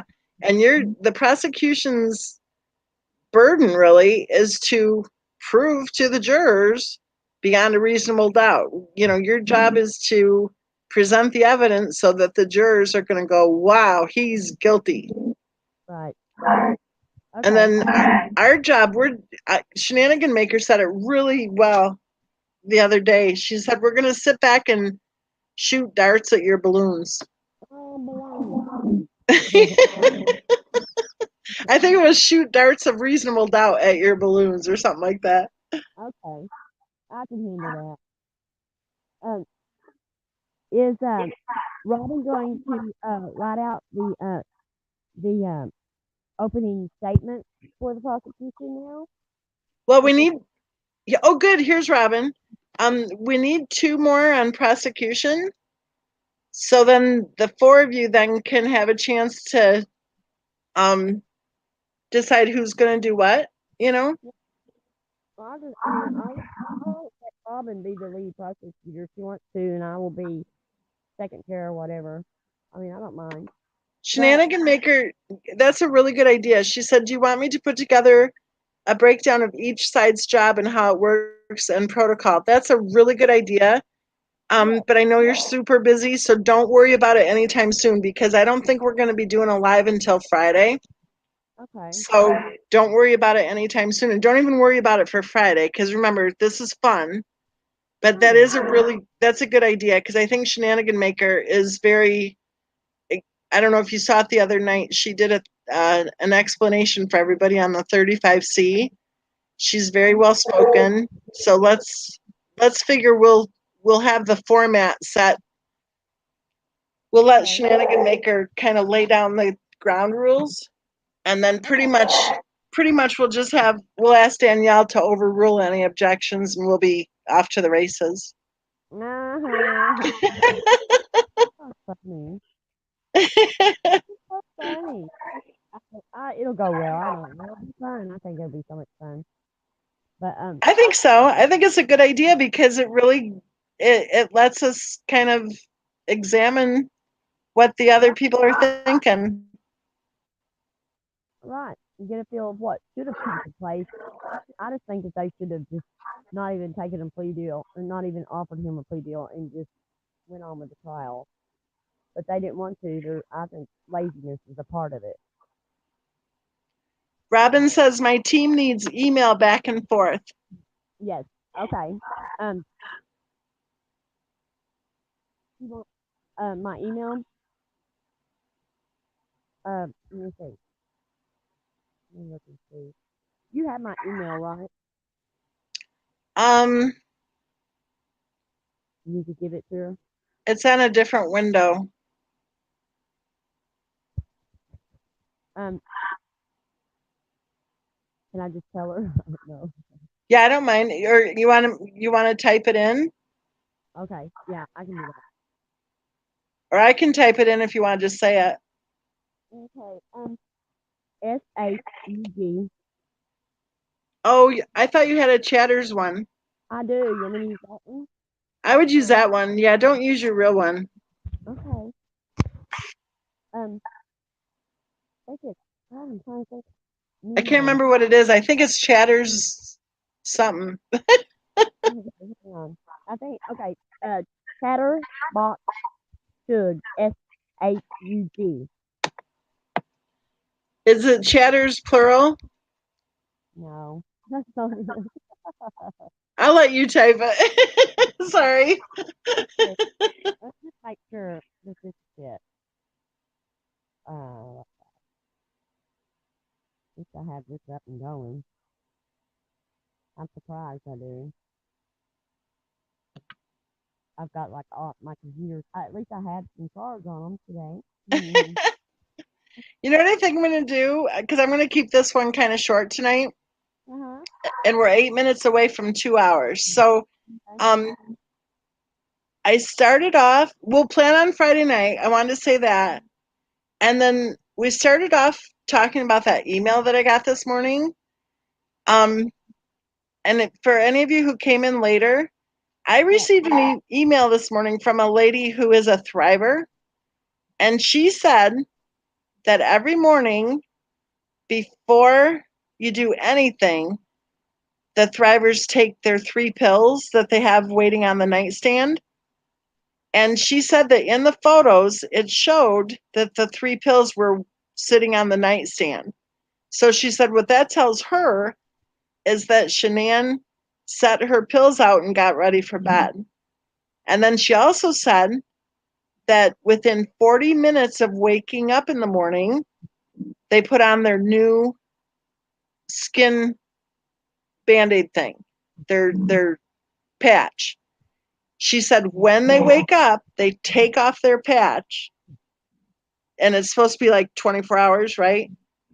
But when they first wake up, they take off their patch, and then within 40 minutes, they're supposed to put on their new patch for the day. Okay.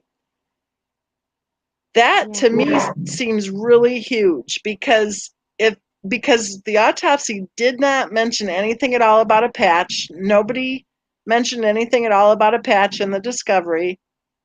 If she wasn't wearing a patch,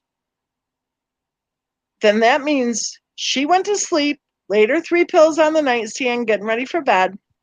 She went to sleep, she woke up, she took off her patch, and she decided not to take her pills. So I'm thinking it's possible,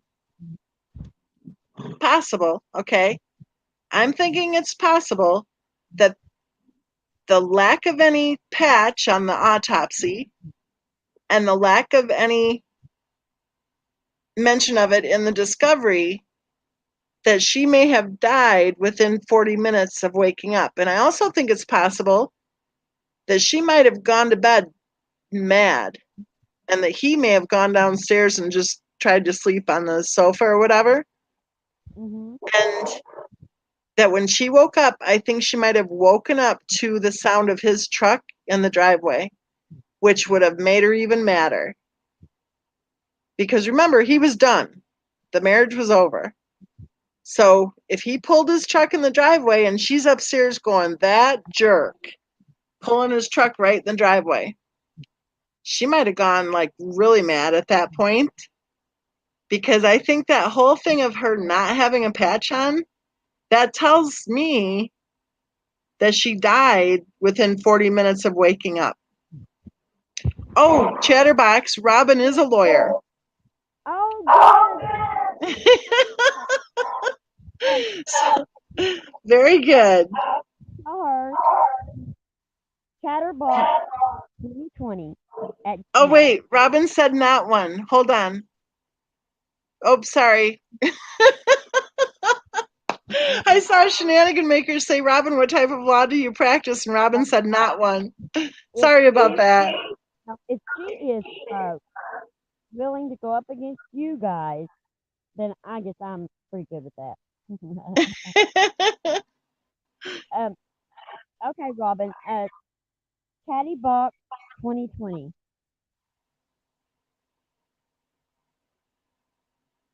I can't see I can't type in the chat.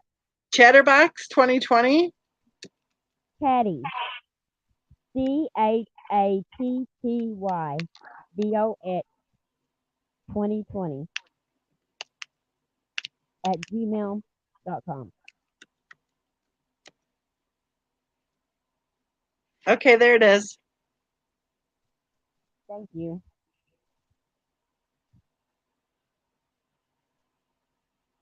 Oh, well, at least we had a little second there of thinking Robin was a lawyer. That was cool. No.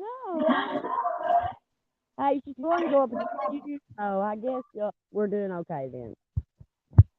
We'll work it out. We'll figure it out. Well, and we still have room for a couple more too. Right. I mean, I still could look out, and um, find a lot. I mean, find money to do it. I think 411 now. I think that he's going to help me. So Excellent. yeah, Excellent. Good for you. not Is positive it going to yet. be on the I Huh? hope he says yes cuz that would be really good. I know. I know. Yes, because I really love him too. 'Cause he's just such an honest guy. He's really good. So and he doesn't go for And all. I don't think he has ever attacked me either as far as I know. Never. He would never attack anybody, and that is the thing. I mean, and he would not let that go on his, on his watch either. I mean, he wouldn't. He just Yeah. does. He does. Boy, that would be great if he said yes. Did you guys hear Chatterbox? She said that 41 is it 411 now? Is that the name of it? It's 411 now, Yeah. but yes, Chatterbox just said that 411 now is considering joining the prosecution team. but I will really, beg and beg. So I hope he will. That would be great. And Yeah. I'm glad you named someone who hasn't been a scumbag attacker. That's good too. Well, I'm Cuz not gonna. I'm not going to get somebody that has attacked you. There's no way. right, You but know, you might not even know some of them. well, I will check it out first. I'll tell them to go away. I mean, that's just all there is to it. I mean, Yeah. that's just the right thing to do. That would be really good if 411 now said yes. That'd be great. And I'm real, I'm a person that I'm really into the black and white. There's a right way to do things and a wrong way to do things, and that's just what you do. There's no gray areas that it's okay this time and it's okay next. It's not. So, Shenanigan Maker said, "My narcissist ex. I wish he would do it, but there isn't any personal gain." LOL. Lots of love. but Yeah, that would be great if he joins. Seriously, he knows a lot of details. he sure does. He broke things down. He did their finances for 3 months, and like I had been, oh, did this, and I've been talking to people trying to figure out about the car, right? And he, I was in his chat, and I asked him, I'm like, okay, I've got this problem, and I need you to tell me the answer to it, you know? And he's like, the insurance is in Shanann's name, but the car itself is probably in Clive's name, he said. Uh, but I'm sure that he will find more details for me. Uh, I just don't think that was a big thing on anybody's mind. I have stumped everybody that I've asked.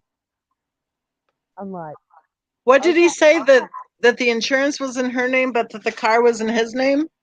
and Thrive probably had it was in Thrive, and Shanann was just the um, person on there that would have to carry the insurance.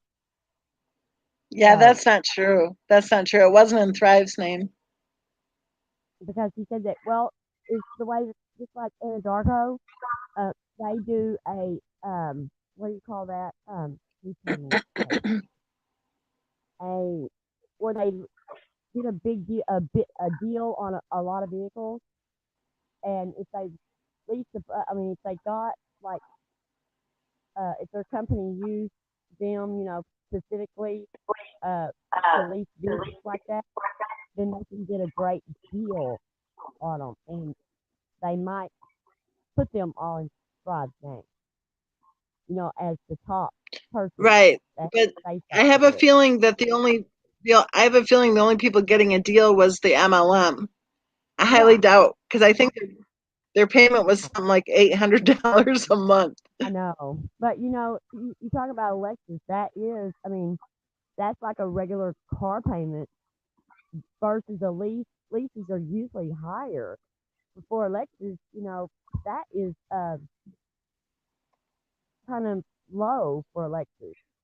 They like 1,000, 1,200 lease. Um, so they probably was getting a couple $100 deal, but just because it's live. But it wasn't that much. None of those cars was a deal. I highly doubt that those cars were a good idea for anyone. No, and I I just highly can't doubt it. imagine I, wanting I think that it was I think it was the MLM who benefited. and Oh wanting yes, Kathy Joe, please do. that Please pressure. do. That would be helpful. What I Kathy can't Joe see. has the car incentive paperwork. Oh, oh, good. Yes, that's cool. But I have read the car incentive paperwork. I mean, I have read it. I did look up a lot about the business and and how I mean it was bad. That's something that I totally that business was Oh, but I just can't imagine what shenanigan maker. That is not good. I've seen lawyers get suspended for that for a long time. for what Ooh, good. for what. Trust account for the trust account for not keeping the trust account clear. Oh That's yeah, not good. I'm trying to think. Did 411 now say that Shanann was making money? no, I mean well she made a little money, but uh not much. They It was uh like $111 a month or something. I don't know how it worked out. I don't know how much it worked out. Um, I can look at my paperwork, which I will.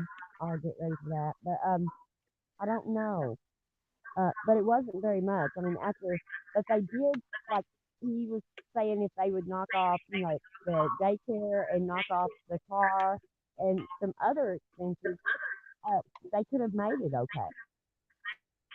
But there was just so many expenses that was unnecessary. And which the house they could have got a cheaper house. I mean, there's all kinds of things that could have rolled in the money every month for them instead of them wasting their money on it. Because I can't imagine the pressure. Robin, I think actually, I think you could only choose a Lexus, and I think it had to be white or black. Well, I think the or only choice they got was in the color. there was three other cars that you could pick from, but they were really expensive Oh, were too. there? Yeah, really expensive. Uh, yeah, I mean, they were right on the same level, the same money. So, but I just don't understand how that none of them see through that. I mean, just like they were going to go and pick out a car for Nicole Atkinson because she hit that level two that day, that Monday, and have a lunch date with somebody. And I can't even imagine what these kids, how do they look at that and see that that's a good thing when they probably either got their car paid for or they have a car payment that's what, $200 or $300 and I don't understand why they would think $800 is okay. Uh, Well, they couldn't afford it. and you My have to theory think is like you're that under she the was so mentally ill that she didn't have a clue what she was doing financially, and I think she had people, quote unquote, helping her with the finances. I think she and that, was over the top mentally ill and had no clue what she was doing financially. well, If I you don't. look at it, that HOA thing, $52 a month, and they didn't pay it for what, 2 years or more. And then she's like, oh, I sent it to the wrong address. I don't think she had a clue what she was doing financially. I think she had other people who were handling the finances. I think that she was trying to keep up with the Joneses, and she Yeah, didn't have I enough. don't. I think she was mentally ill and didn't have a clue what she was doing. Well, I know that you think that. Well, at age 34, she did not have that maturity, you know. She just didn't. Well, I know that at age 34, me personally, I screwed up, and um, was house broke too at a point, you know. And I understand how you get. Um, it's a cycle, you know, like it repeat. I mean, you rushing to pay this bill, and then it's time to pay the next thing. You know, you just it's so fast. It just happens so Right, but fast, and you're she was doing something different than that though, Chatterbox. She was doing something different than that. She was spending a ton of money with absolutely no accountability. Like she wasn't making the house payment for 3 months straight, but she was still going on vacation and still buying products, you know? right, and it was to keep up the Thrive people, the Thrive family, and I think that that is just it's horrible. That company is horrible. I mean, and they made her feel like that she had to go on those vacations, you know, to keep up her, um, her reputation in the company, and keep them. Her, I mean, she was just a walking advertisement for them, and But the I just, thing is, would you have bought anything from her? I would have never bought anything from her. well, no, I mean, I I would may have want never bought from her. to try, but the way that they do it, no, I would never buy a thing. Just will never try it because I'm not interested in what they have to sell because it's not the Right. product. I mean, it is, but it's not. A customer can't just call and buy the product, but you have. They want you to sell for them, or they don't want to give you the product if you don't give them a list of friends and stuff. Well, So I think we've been lied to so much that we're like missing the obvious. I don't think she ever made a dime. I don't think I think the only image she was trying to hold up was her trying to figure out how to act like a person. And I don't mean that to sound mean. I think she was struggling with trying to figure out how people were supposed to act. I think she copied that nurse lady and tried to figure out how she was supposed to act, and I don't think she knew how. Shenanigan Maker said, "Isn't Colorado a state that if HOA isn't paid, it can cause foreclosure?" Yes, anything, because they obviously borrowed a ton of money to buy the house, right? Christopher Watts borrowed a ton of money to mhm. buy the house. Then the the contract would definitely say that there could not be any encumbrance at all, and the HOA dues would have a lien on the property, so they could have accelerated the pay. Excuse me, they could have accelerated the payoff and said bye bye. And that's the Yeah, part I that don't I'm know. talking about the immaturity. Because if you receive judgment or if you receive a notice of hearing because you didn't pay the HOA dues, you're not going to go on a 6 week vacation and laugh it off, right? You're going to go, oh my goodness, the HOA has to be paid, and she didn't take care of it at all. I don't think she was handling her own money. I think she had other people handling it for her.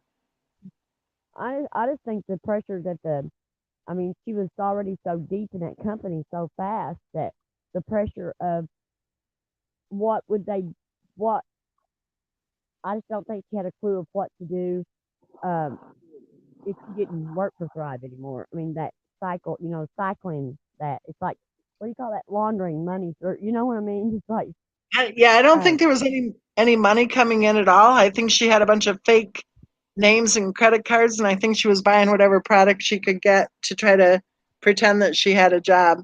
Um, and it goes back to the mental illness that I'm talking about because I think that she was mentally ill, and I think that's why I've said from day one is I think she needed help. She needed help, and it's I just terrible. don't think that at all. I mean, I just don't have that clue. I like Shanann's personality.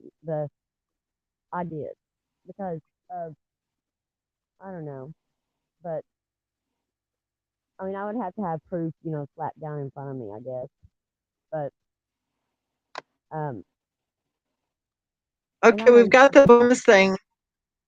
Here's the bonus thing: agreement and acknowledgement of responsibility. To earn the auto bonus, I must achieve and maintain the qualification of 12K VIP needed to earn an $800 monthly bonus. I understand I will every not be eligible in any month that I do not satisfy the requirements needed to receive the bonus. To be eligible, I must purchase or lease a new or used BMW, Mercedes, Lexus, Cadillac, Audi, or Tesla automobile with black or white exterior color. Why would they care what color? In addition, to be eligible for and receive the blah blah blah auto bonus, the vehicle must be titled in my name and be less than 5 years old. yeah, see, Whoa. For yeah, example, blah blah blah. I may not assign or transfer my auto bonus to any third party. I may not combine my bonus with that of another auto bonus. I must remain an active promoter in good standing with the company. and I got Wow. all right. When if they don't choose the car, they choose the cash. They only get $300. Why wouldn't they get 800? That's Here's a something requirement. else. The contract for my new vehicle is between me and the car dealership and the lender or leasing company. The MLM is not a cosigner, guarantor, or a party in any way to my contract and will not make any car, loan, or lease payments on my behalf. Right. And So what's that tell you? if any month if they don't qualify, they have to make the payment themselves out of their. I mean, Every month, they every single month. or they have to give the vehicle back for. But I don't understand why it is that they only get $300 if they don't. They choose the cash instead of the car. They only get 300 instead of 800. Why is that? Because there's reciprocal. Well, what's jumping off the page to me is that they have to remain a promoter in good standing. Yeah, Okay. I don't understand So, why that. oh boy, I earned a car. She takes her husband down to the dealership, has him sign a lease, and then evi- evidently she was working off of his account, and then they have to remain a promoter in order to qualify for the lease. So it says that So, it has this is what it I has mean about mental illness. This is mental illness. I'm sorry. it Because, has to be her name. I well, mean, she was operating his account. but She had him signed up for Laval, and she was operating his account, which is against the rules big time. But, rules and laws didn't seem to matter to her. She was breaking the rules every step of the way with that whole thing. he didn't qualify for the car. Well, how do you know? She was using his account.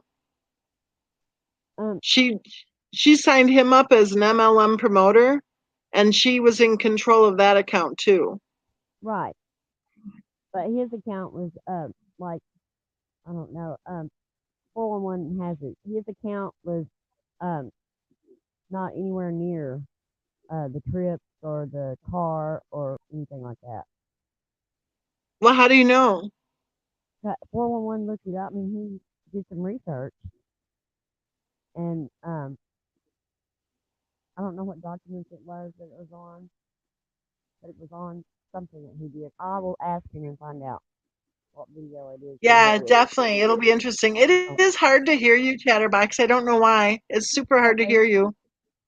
I'm sorry, but I think I think that it'll be interesting to see. I mean, because this is what I've been told that the car was a leased vehicle in Christopher Watt's name. The payment was $800.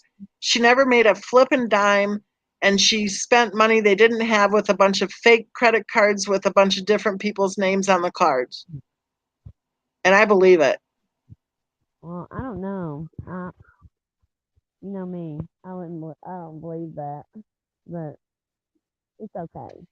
Um, And I think I'm not even saying that she acted maliciously or with intent to totally screw up their lives. I think she had mental illness. I think she needed help. And I think that the people who were put in her life to help her didn't help her. I think she had people in her life who were supposed to be helping her who didn't.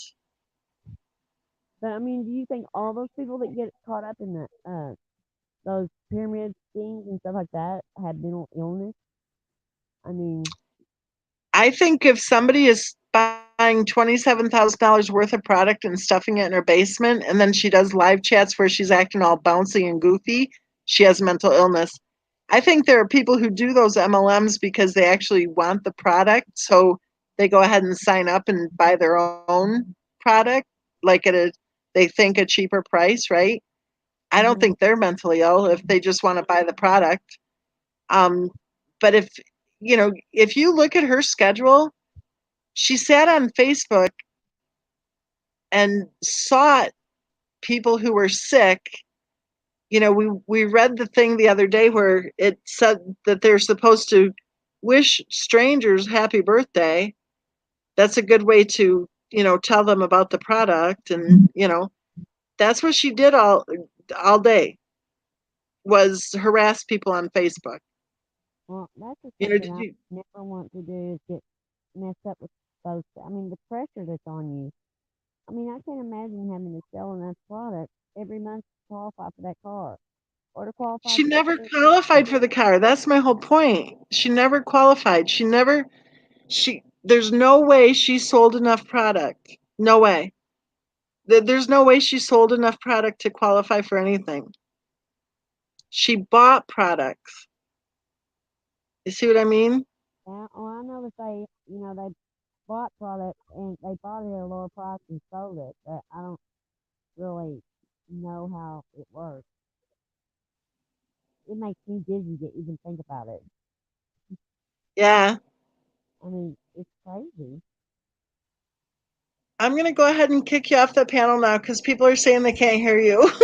Oh, I'm sorry. Okay.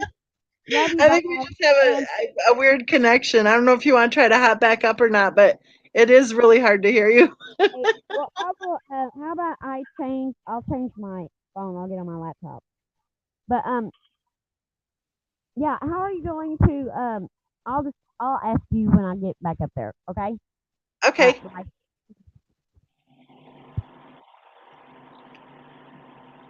So I don't know, you guys. What do you think? Do you guys think that Christopher Watt's wife made any money at any MLM? Like, if you think she made money, how much money do you think she made? And I mean income. Like, if you think she made money at any and all of the MLMs, put them all together. How much money do you think she made in a year?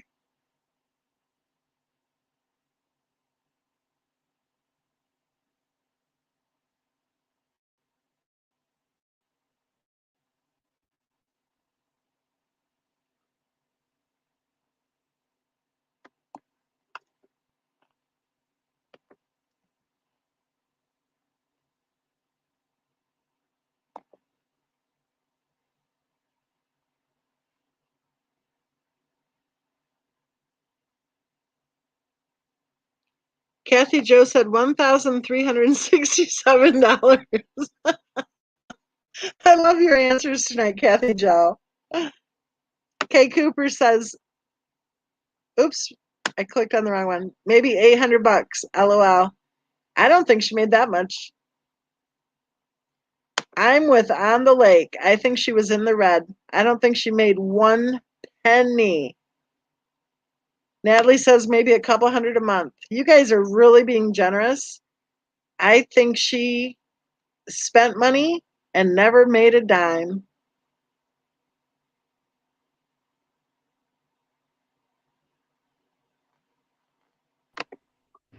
Okay, let's see if that's better.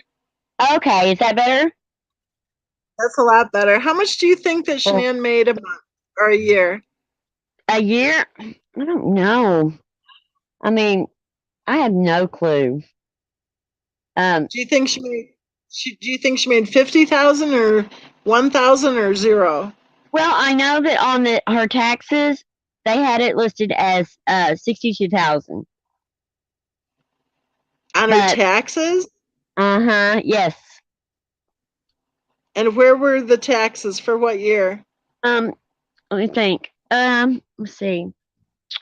I think that was crap. I think it was 2015 or 16. So I don't think any taxes have been released. So I think what you're talking about is the bankruptcy. Maybe it was a bank. Well, Will did some intense digging, and he had the bank. He had the layout of their finances and the layout of their bankruptcy, which he had them. They were separated, and he gave where he got his information from when he was doing the finances. So I will go back and look at that and tell you. Um, and maybe Right. I will uh, um, take a screenshot of it or something and send it to you. Yeah, if you want to Uh, email me stuff, that'd be good. But I don't believe at all that there's any income. right. I mean, with that company, it is crazy. That's why I don't even. People ask me stuff about that company all the time, and I'm just like, huh? I have no clue. I couldn't even. It makes me dizzy because it's just crazy the way that they do things. Can I mean, anybody in chat pull up the bankruptcy paperwork and see? I don't know if any of you have that handy. If I go searching for it, I'll distracted weird. But if you can look on the bankruptcy and see what it lists for Christopher Watt's wife's income. I can't believe it's 60 degrees here today. Nice. We've had so much snow and so much. I am so hot. I stay hot. Wait a minute. Shenanigan Maker says I have all the taxes. What? Yeah.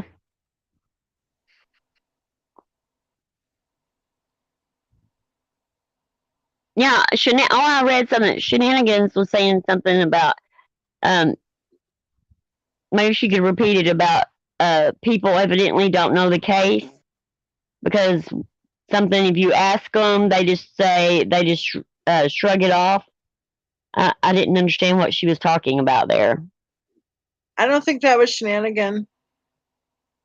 I thought it was her. Who was it? Or I I mean, don't know. I'm scrolling. were they talking about me? I don't know. I don't think that was Shenanigan though. It was someone else. But I mean, with that company, I mean, I have Oh, it was Shenanigan Maker. You're right. They don't know the case. That's why they can shrug it off with, "Oh, I just don't know." talking about me. I don't Surely, know because you responded right after that. I'm right. Okay, I'm here. Let me see. yeah. It's like, Well, defense lawyers and prosecutors talk like that about each other. yeah. But and I do, I have, pulled up the HLM to find out more about it so that I would know more. And the more I read, it just was sickening. I was like, how could anybody fall for this? I mean, who would want to Whoa, do whoa, this? whoa. Shenanigan Maker said 2013, 147, 2014, 90,000, 2015, 40,000. What's the 40,000 for?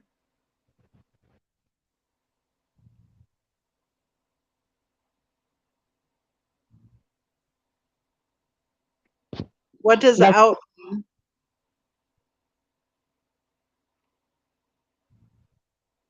Oh, Chris was making 63 out of the 90 in 2014. Okay. yes. And that's when she was at Children's. Okay. I don't think she was at Children's, but that's just me. Okay.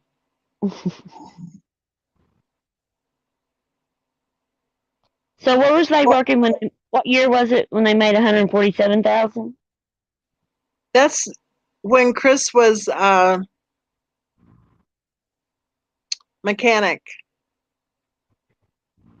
And then, but your taxes don't break down the products sitting in your home and everything else. Correct. I mean, I know you can write off some things, but is that Well, after everything's written off? 2015, 2015, $40,491. Hold on here.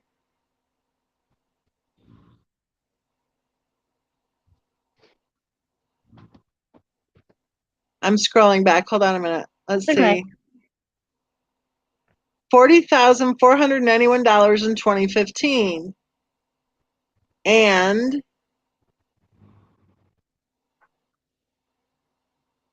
which part of that was his income?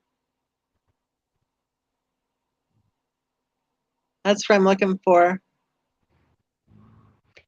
And so that's after deductions, right?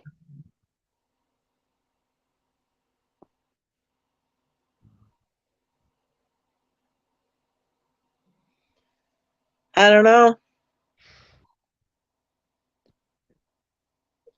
I think that's at because if it was before, then it would be less because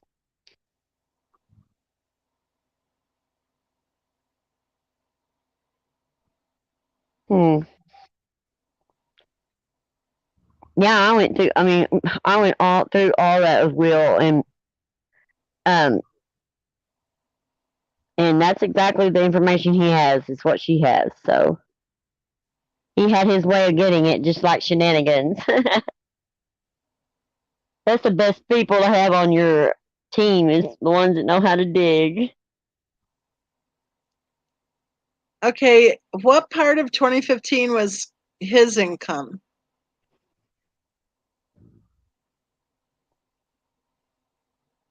I thought I saw it in here. Because do you guys remember the curious case of Christopher Watts, the blogger? She researched it and she said that the amount that she found for what Christopher Watts' wife was claiming was equal to what it would have been if she was on disability. I think it was like 16,000 or 18,000. Yeah, but you can't.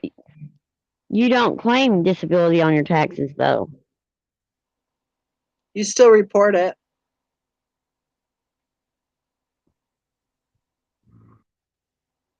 I know we sat down tonight to do our taxes, and my husband got halfway through it, and he's like, "I think I'll finish this tomorrow."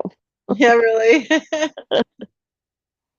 Oh, I still say shouldn't make a dime.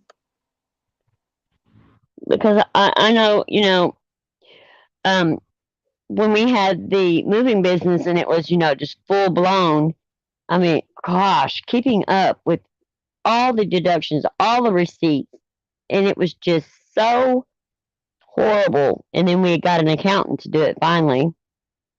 But So here's an interesting point that maybe she wanted him not to work at the dealership because there were women around. Because remember how she didn't want him working out at the gym because there were women?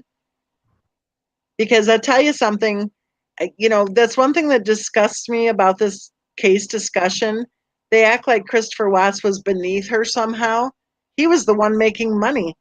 They act like being a mechanic was somehow beneath her, and he was the one making money. right, but I mean, but some of the information though that we get on Shanann is from other people's mouths. It's not from, you know, we really don't know. We weren't there, so we don't know the actual what she was feeling or what she was thinking or, what she did. I mean, because I never saw that she was jealous. I mean, she went on business trips all the time and he stayed at home. I mean, um, she just was not jealous. She really trusted him. And I mean, that's what I got. she really did trust him. Well, he never went anywhere. You know, yeah, he was really boring. He really is a boring person. He I mean, wasn't boring until he met her. well, I Before mean, he met her, he lived 7 years of having fun with his friends and going places and going to the restaurants with his friends and partying with his friends. well, when he was growing up, they said that he didn't. He had that one good friend, but he didn't go out and party. He didn't run around with girls. He just didn't do all that stuff. Well, he was in sports. He was He doing said, well in school. He was actually a part of a big family who actually got together and had a lot of family trips and functions. He had a big group of friends. The same friends since kindergarten. yeah, well, yeah. She I didn't mean, have any friends. Let's face it, she didn't have any friends. I mean, she had friends. I mean, like in school and stuff in North Carolina, she had friends. Really? Who? I mean, the girl that was her friend since junior high. I mean, they become friends in eighth grade, and they were still friends. She said she Um, didn't even know her. She said they went to the same school, but she didn't even know her. no, she did have no. She had a girlfriend that was. She was on one of the documentaries that Right. was And she close said to she her. didn't even know her when they were in school. Well, that's not what she said on the documentary. Well, she shouldn't change her story then. I mean, and she showed pictures of them together and everything. So how could she not know her? When they were kids or when they were adults? When she had one when they were adults, and then she had one when they were in eighth grade. Yeah, I And don't believe it. Sorry. I don't believe it. well, I mean, if you want to email me the picture, that'd be great, but I don't okay, believe it because yeah, it's like they go on and on how she supposedly had 80 people coming to the shower, or the engagement party or whatever. That isn't the truth. The truth is they had 5 invitations for friends. 5. 4 of them, not one of them RSVP'd, by the way. 4 of them said when they were called before the event, they said they had other plans and would not be attending. One of them came, okay? Did you know that one of the friends she invited to her wedding hadn't even met her before? She met her at the wedding. well, I didn't know that, but I mean, but you also, I mean, you can tell that you get a lot of your information from um the mother-in-law, and That isn't true. That isn't true at all. And that entire narrative that I was ever speaking for her or promoting her, the only thing I've ever done is I've stood up for her right to not be harassed by a bunch of criminal right, thugs. and I believe that. I mean, and I I, know that. I've when heard. I say something that I've talked to Cindy Watts about, I say, according to Cindy Watts, blah blah blah. The 99% of anything that I've talked about is not from Cindy Watts, and Okay, that's what the scumbags like to do. Oh, she's working for Cindy Watts. It is absolutely not true. not well. That The it fact is not true. I know that, but I'm just looking at it like the way that I saw things. I mean, the way that I saw things when um my daughter-in-law, um I hated her, and I saw things through a different filter. but And this entire thing about her having friends, where are her friends? Where are they? She didn't have any. And that whole thing of raking the Watts over the coals because they're saying that the whole invitation bullshit, that is not what happened. It is not what happened at all. There were 5 friends invited. Another person called me who was at that party. She said there were no empty seats, no empty place settings, and that the place wasn't even big enough to hold that many people. So that is not true. What Shanann said was a lie, a bold faced lie. so She you did. don't. So So she's claiming she had 50 friends that weren't getting their invitation. That is BS. absolute BS. She was a liar.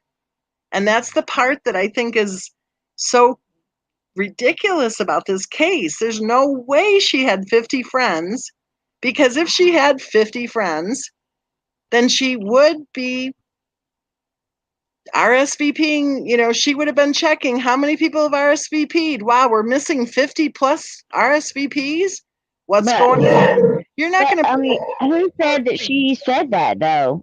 Because I mean, we don't have her here. I mean, she's not here to say I said that or this happened. Well, So her mother said that she said that, and she ended up firing Jamie from the bridal party. Remember how Jamie wasn't willing to take the week off work when yeah, but I mean, I she don't blew know. I her mean, town? that's just like crazy stuff.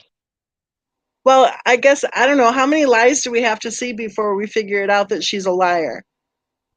I That's don't. the part I look at and say, that nursing program should tell us everything we need to know. And why on earth, when she's planning on moving to Colorado, would she have even claimed she was starting a nursing program? I don't know. I I don't don't think know. she had any friends at Uh, all. I think That's the why I don't only say friends. anything about the nursing program is because I really don't have any evidence to back up anything that I could say. Oh yes, she was and all this. But I don't have the evidence to back that up, so I can't say that. Well, watch my video. My video is full of evidence. You know that if I can't back something up, then I'm not going to just start screaming that I'm right and Well, watch my video. I did a video about it, and I put evidence in the video. that I mean that's one thing you'll find for me that if I don't have um, the God's honest proof, then I'm not going to um, defend that. You know what I'm saying? Right? So watch my video, and Okay. you'll Well, get the proof. I, Because I just, I found the catalog for the school that she claimed had accepted her magically. I found the catalog, and the course that she claimed she was in did not exist. There was no such course, and I put proof in the video. I mean, and that's the part, about the Watts family. They're not even my uh-huh. favorite people at all. But the lies that have been told about them is absolutely over the top, ridiculous. And I think that everybody should be standing up to it, whether they think Christopher Watts killed everybody or whether they think whatever. Everybody should be standing up to protect the Watts from this baloney that's been going on for 2.5 years. And I think both families, they need to get away from YouTube. I They think need to I stop. think the only family that's using social media is not the Watts family. The Watts Well, family have done nothing to warrant any of the abuses that they've encountered. Nothing. Nothing at well, all. There is no excuse for the crap that has been pulled against the Watts. right. There is no excuse for the crap that they've been through. There's no excuse for that, right? And I Um, have I have yet to see 1 ounce of evidence that anybody has ever harassed the other side of the family. Yet that's what they say over and over again. Oh, they're being harassed. When in fact, it's the Watts family who are being harassed. And it's actually the other side of the family who is showing up in the comment threads applauding crappy videos, crappy content creators who are slamming the Watts every step of the way. I think it's time for it to stop. I think we're all adults here. And I think it's time for all the adults in the room to say, stop it. The Watts do not deserve whatever hatred is flying at them for any reason. I don't care if Cindy Watts got in front of a microphone tomorrow and said, I hated my daughter in law. I don't care if she says that. You know why? Because she has lost all she held precious and dear, her 2 grandbabies. She has lost them in the most tragic way possible. And she deserves to be able to say whatever her feelings are. That's her right. Nobody has the right to break the law day after day after day with the organized attacks against innocent people because they have some deeply held rage or jealousy against Cindy Watts. Take a look at Cindy Watts. She worked hard all of her life, decades. She held a full-time job, an actual job. She didn't claim to be self-employed. She didn't claim to be somebody who actually worked.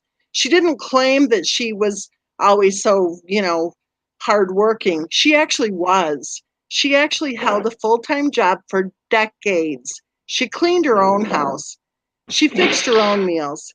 She raised her children well. She deserves to be treated with respect, period. And I don't care if someone has some deeply held rage and jealousy against her. They're the ones using social media, not only to attack Cindy Watts, but to attack me, to attack many others like me for no reason whatsoever. They have no right. No Well, right. I think everybody should have the right to voice their opinion, and other people should respect that. Period. And Well, no matter their who you opinion are, on the case, they have no right to be discussing me or you, our they don't. personal or professional lives whatsoever. No, Being and they should a not be on YouTube, there. being a They shouldn't. YouTube channel creator does not give anybody the right to be posting their slanderous, defamatory crap about Mhm. people who they don't like. Their entire stance of saying, oh, we're being harassed. Yet when Paula and her group said, show us some proof, we need to see some proof that there's ever been any harassment, then guess what? It was never produced. Okay. Cindy Watts is harassed on a daily basis. Google Cindy Watts into the YouTube thing and look at the videos that pop up, slamming her, lying about her every step of the way.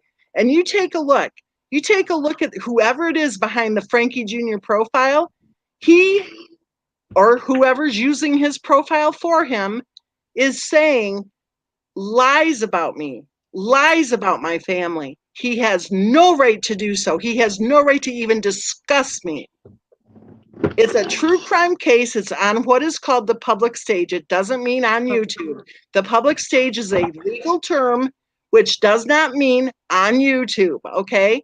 We have the right, we have the freedom, we have the duty to discuss this case. We have the right, we have the freedom, we have the duty to discuss the fact that two little girls were being abused right in plain sight and nobody gave a shit. Nobody. And so we're going to sit here, and I'm sorry, Chatterbox, please don't take any of this personally. I am just so I know. over the top with this crap. Two and a I half know. years, two and a I half years. We've been told, oh, she was so wonderful. She was so hardworking. She was so successful. She was this, she was that. Oh, you know what she was? She was a liar. That's who she was. She was a liar. She was a liar who, it seems evident by her own videos and her own words, that she needed help.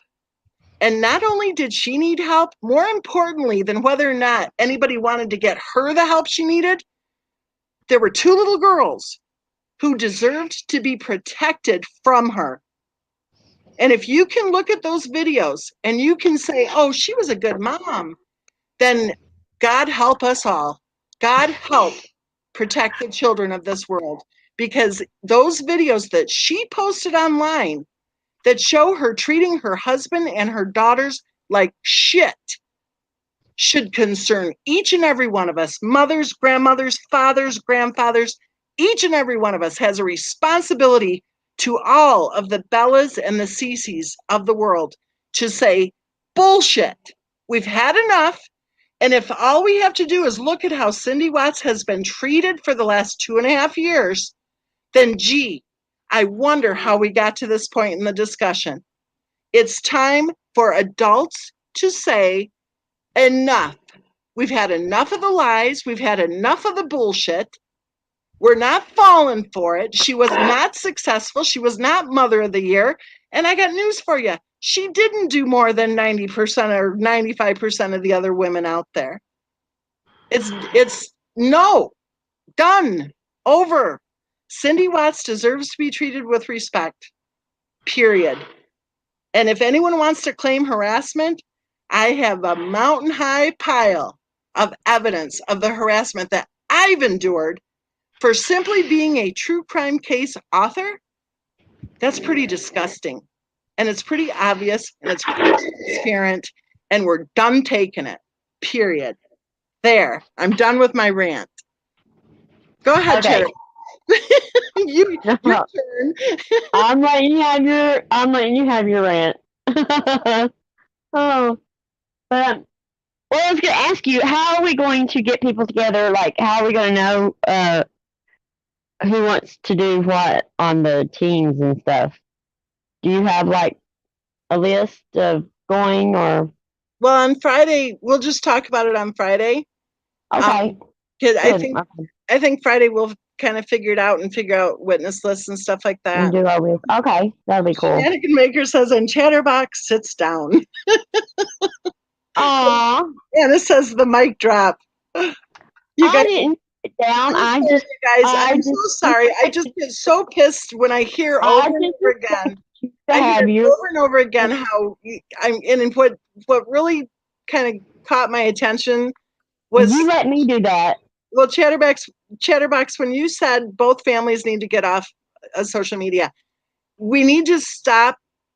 I think, in my opinion, we need to stop pretending that both families are causing all of this turmoil on Well, social I mean, media, it's not that. I because the mean, Watts family have done nothing wrong.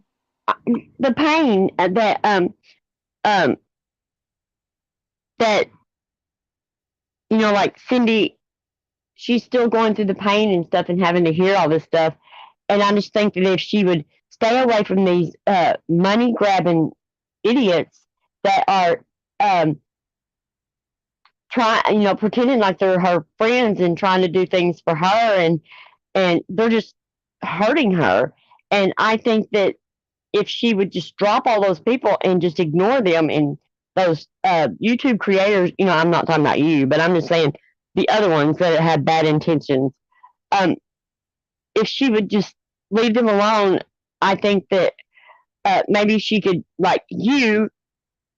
I think it's in a healthy environment to be around you and stuff. I mean, there's some good people, but you know, there's a lot of bad ones out there that is really just sticking their nails into them, just like them going to Colorado this week. You know what I mean? Just Well, have you ever seen Cindy or Ronnie Dewar say anything that was in any way offensive to anybody? yes. What is that? I mean, well, I mean, not I wouldn't say. I mean, offensive to like another creator or somebody like that, or the Rusex, or I don't. I guess it's too broad of a question. What do you mean? Break that down. What has Ronnie or Cindy ever done or said that has been offensive? Um. Oh well, just that when Ronnie got on there, and I mean, like Shanann really liked Ronnie, and then he gets on there on Kim's interview and says that that Shanann was evil, and that was just Well, mean. maybe he thinks she And was. Maybe he thinks she well, was. And maybe he should have had. I think that he should have had respect and not done that. respect for who? I'm For so, the people who are for calling the them dead. name in the book? For the dead. I believe in that. I mean, I'm sorry, but that is some part of my belief system is uh, not to talk ill of the dead, and just because that's the way I was brought up. Right. Don't talk But ill of the dead, but go ahead and talk ill of the living, right? Go ahead and harass the living. Go no, ahead and no, defame the the living. the living has. But if you're living, you can stand up and defend yourself. Really? Can you defend yourself with against 300 to 400 Well, people well, attacking you? No, you can't. You can't. um, you And that's have, bullshit. I'm sorry, Chatterbox, that's bullshit. you have. Shanann is dead, okay? She's dead. Her father-in-law believes she was evil. He has the right to believe that. He has the Well, right to say that.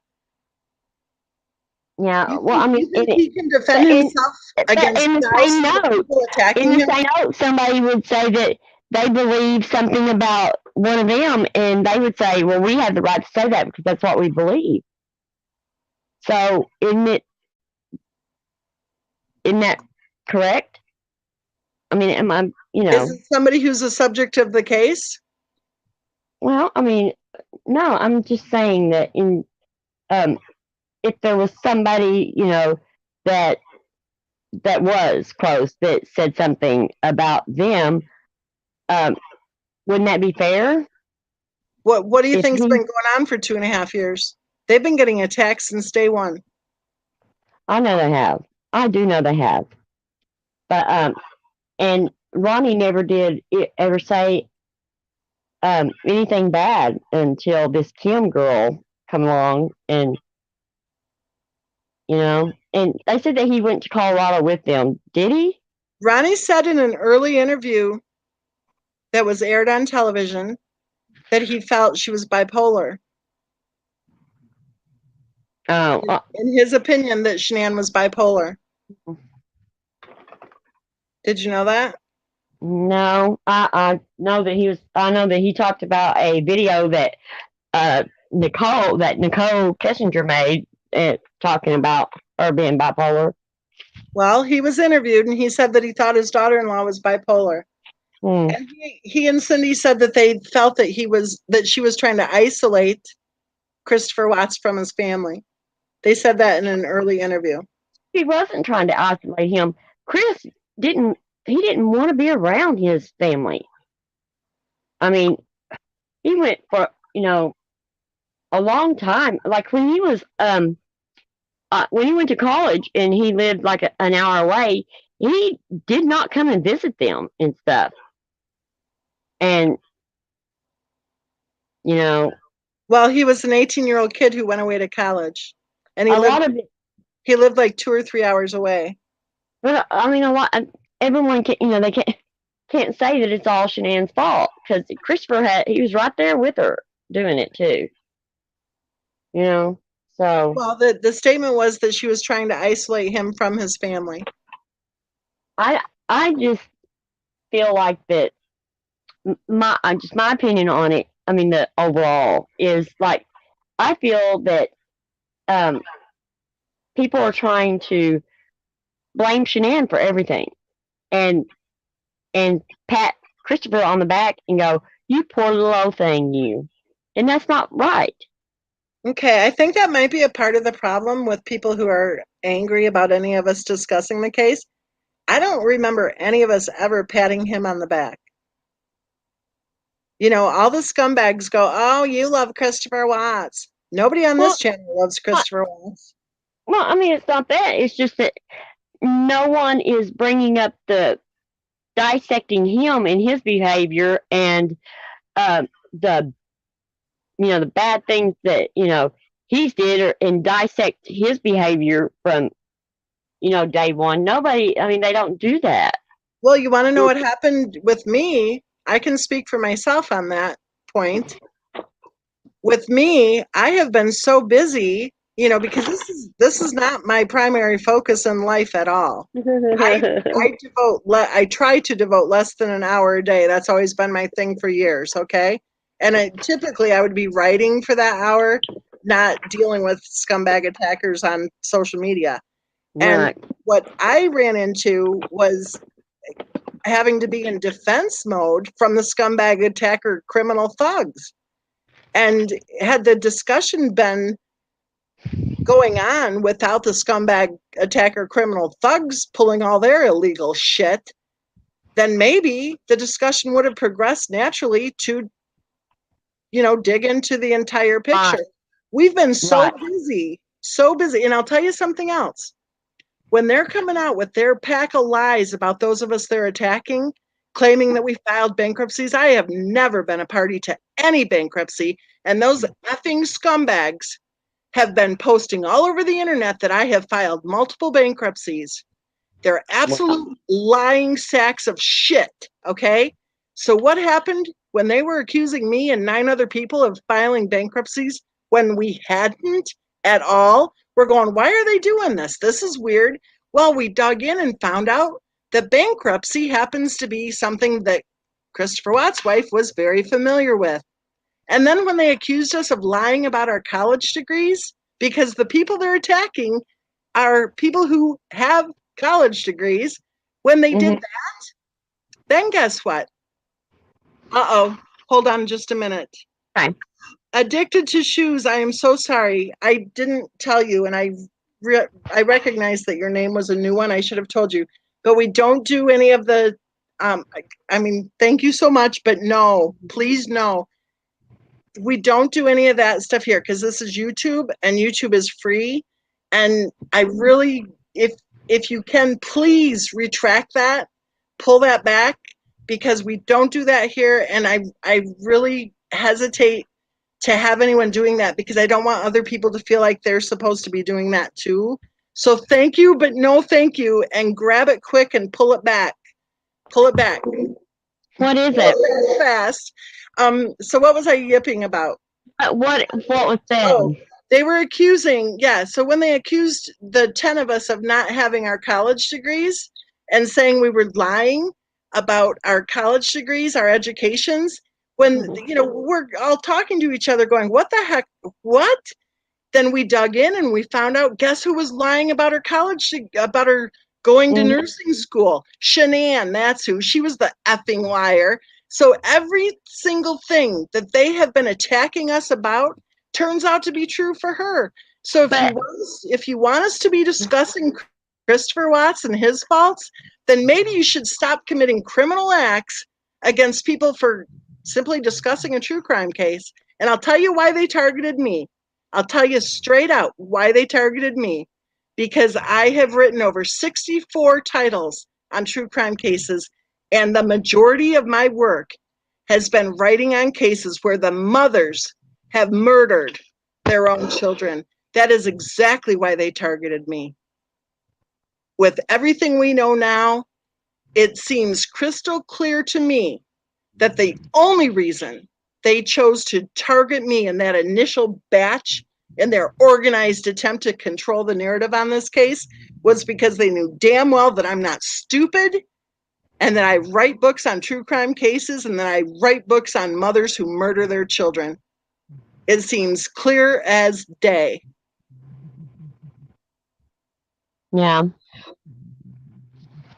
I don't know if Addicted to Shoes was able to pull it back, but it's still up there. Addicted to Shoes, seriously, try to track it. One at your mod. Oh well, I don't know. Can they take it off? Well, I don't know how to turn it off because StreamYard's different than YouTube. Oh. Yes, it was so nice of you. It was so nice of you, Addicted to Shoes. I really appreciate the thought, but please don't. Please pull it back if you can. Oh, the money? Oh my God, that's so sweet. I mean, I know, but we don't do that here, and I keep forgetting to announce it. And I'm going to do this right now. Go ahead and talk, Chatterbox. I'm going to see if I can somehow turn it off. Oh my goodness. Oh, it's so sweet of Miss Mensa too to be like that. That's amazing. She never ceases to surprise me though, y'all guys. Yeah, but I know that all of you have your opinion. I mean, and I feel strongly, on the other side. I mean, but I am not going to support lies and stuff like that. I'm not going to do that. And I'm not. I believe wholeheartedly what I believe, but I will never support anything that cannot be backed up. I just can't. I mean, just like I've been going crazy on the car thing, trying to find out, if it. I even called around in Colorado trying to find where they lease their vehicles from. Oh, it's crazy. But I told 411, I said, well, I guess I stuck my foot in my mouth, because if that car is not in her name, I'm going to have to go back and apologize to everybody, and I'm going to look stupid. But I'm cool with that as long as, I go back and, I say I was wrong. I think that I'm good to go.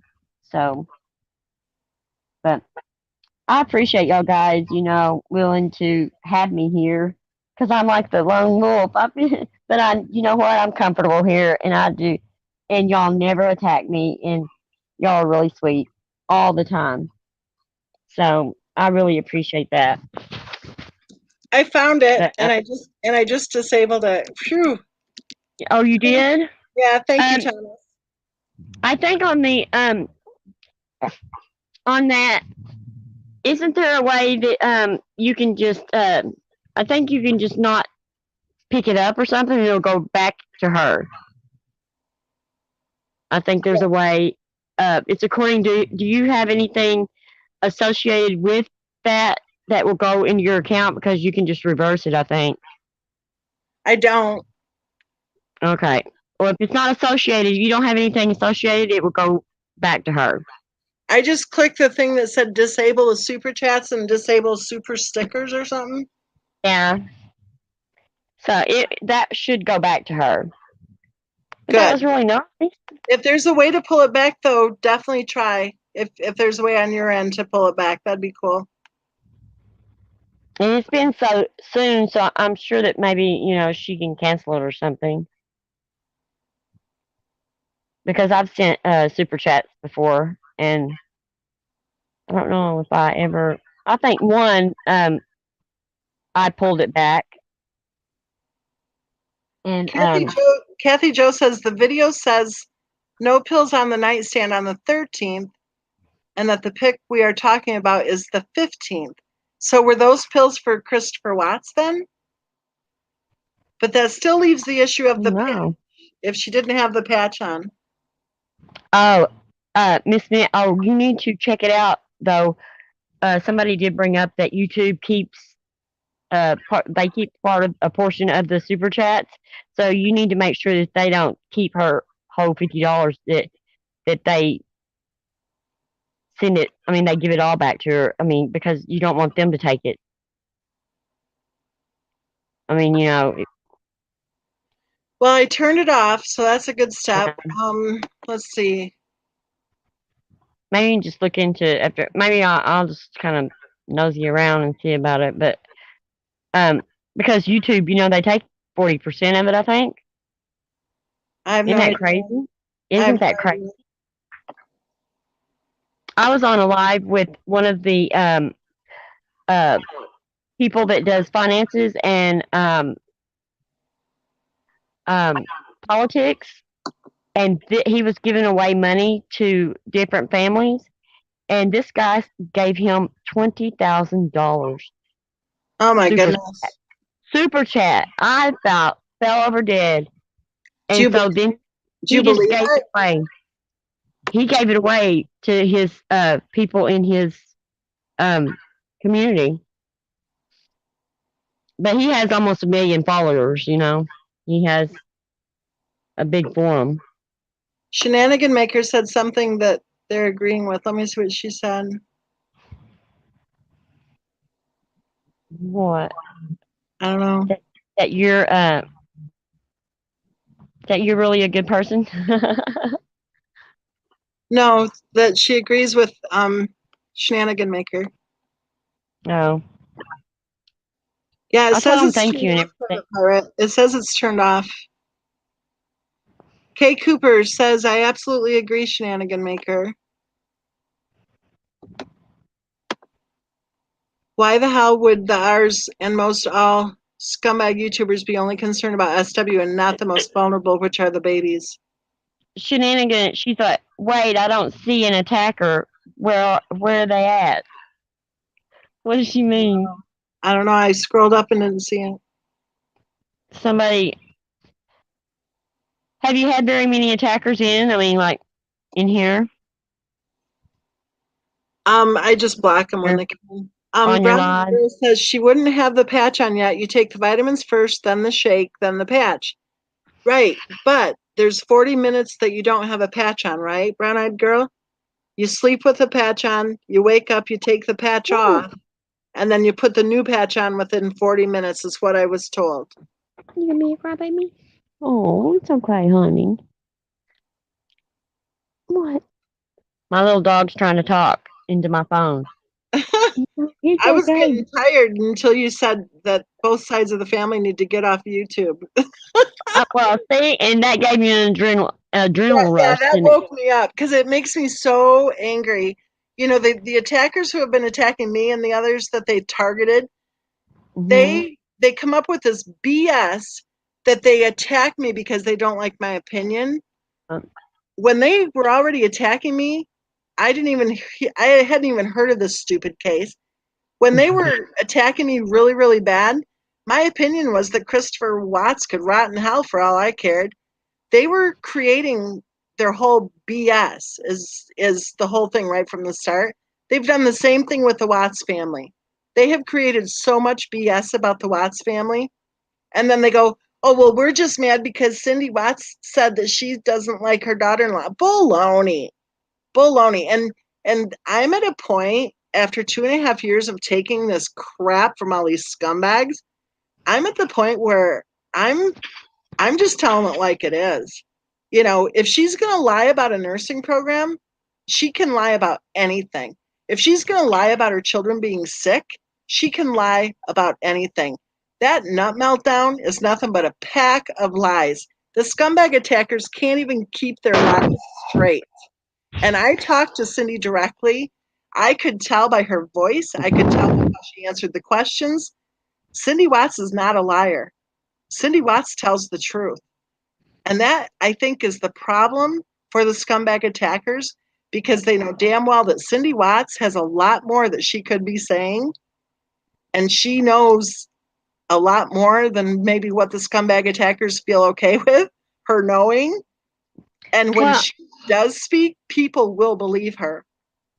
and I mean, and I see a lot. I mean, in you, I mean, I see. Just don't take offense to this, but um, the people that are supposed to be, um, all on Shanann's side and supports anything that comes up. The one, and then there were the ones that's the ones that went after you and attacked you, and that um really got to you. And um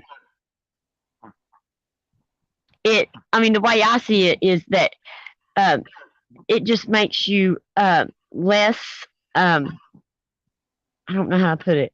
It just instead of it just makes the way it sounds to me like it's Shanann doing it to you instead of these idiots. That's the way that it comes across to me. It's like I, that she's doing it to you. I think And I think the scumbag attackers thought they could scare me into silence well, because of course, they didn't know. the And stuff that we've discovered after digging into this case, they evidently didn't want those truths coming out. They thought they'd be able to just scare me into silence and I wouldn't dig in further. Well, every time they attacked me, I dug in further. If they're going to lie to the world and say that I'm lying about my college degree, I'm going to dig in and find out if Shanann was lying about the nursing program. Sure enough, right, she was a liar. Okay. but I mean, like something on that. I mean, like if I don't know if Well, and the somebody. bottom line, too, you may not know this, but one of the first number one, I never had a YouTube channel. I had zero interest in having a YouTube channel. It was only after the scumbag attackers went on and on and on with all their pack of lies that I created a YouTube channel so that people could see the truth. Okay. Number two, the entire, I guess, they're one lie after another. The entire attack that they organized, they never let up. They kept going and going and going, Right, calling my employers, harassing my children, right. posting my grandchildren's photos on the internet. Okay. Oh They, wow, I totally they have understand done, you. one of them flew across the country and was parked alongside the road in front of my house, right? No, I Yeah. didn't know that. Yeah. You know that when I was speaking at the Bar Association annual conference, I was scheduled to speak, and the scumbag attackers caught wind of it, and they were planning to ambush me from the parking garage to the conference center. Did you know that? No. Yeah. Yeah. Well, I The know police, that. The first police report was made the first week in October. Did you know about the harassing, threatening text message that I got from North Carolina in the first week of October of 2018? You want to you want No, to you want to think I've got a little edge against Shanann?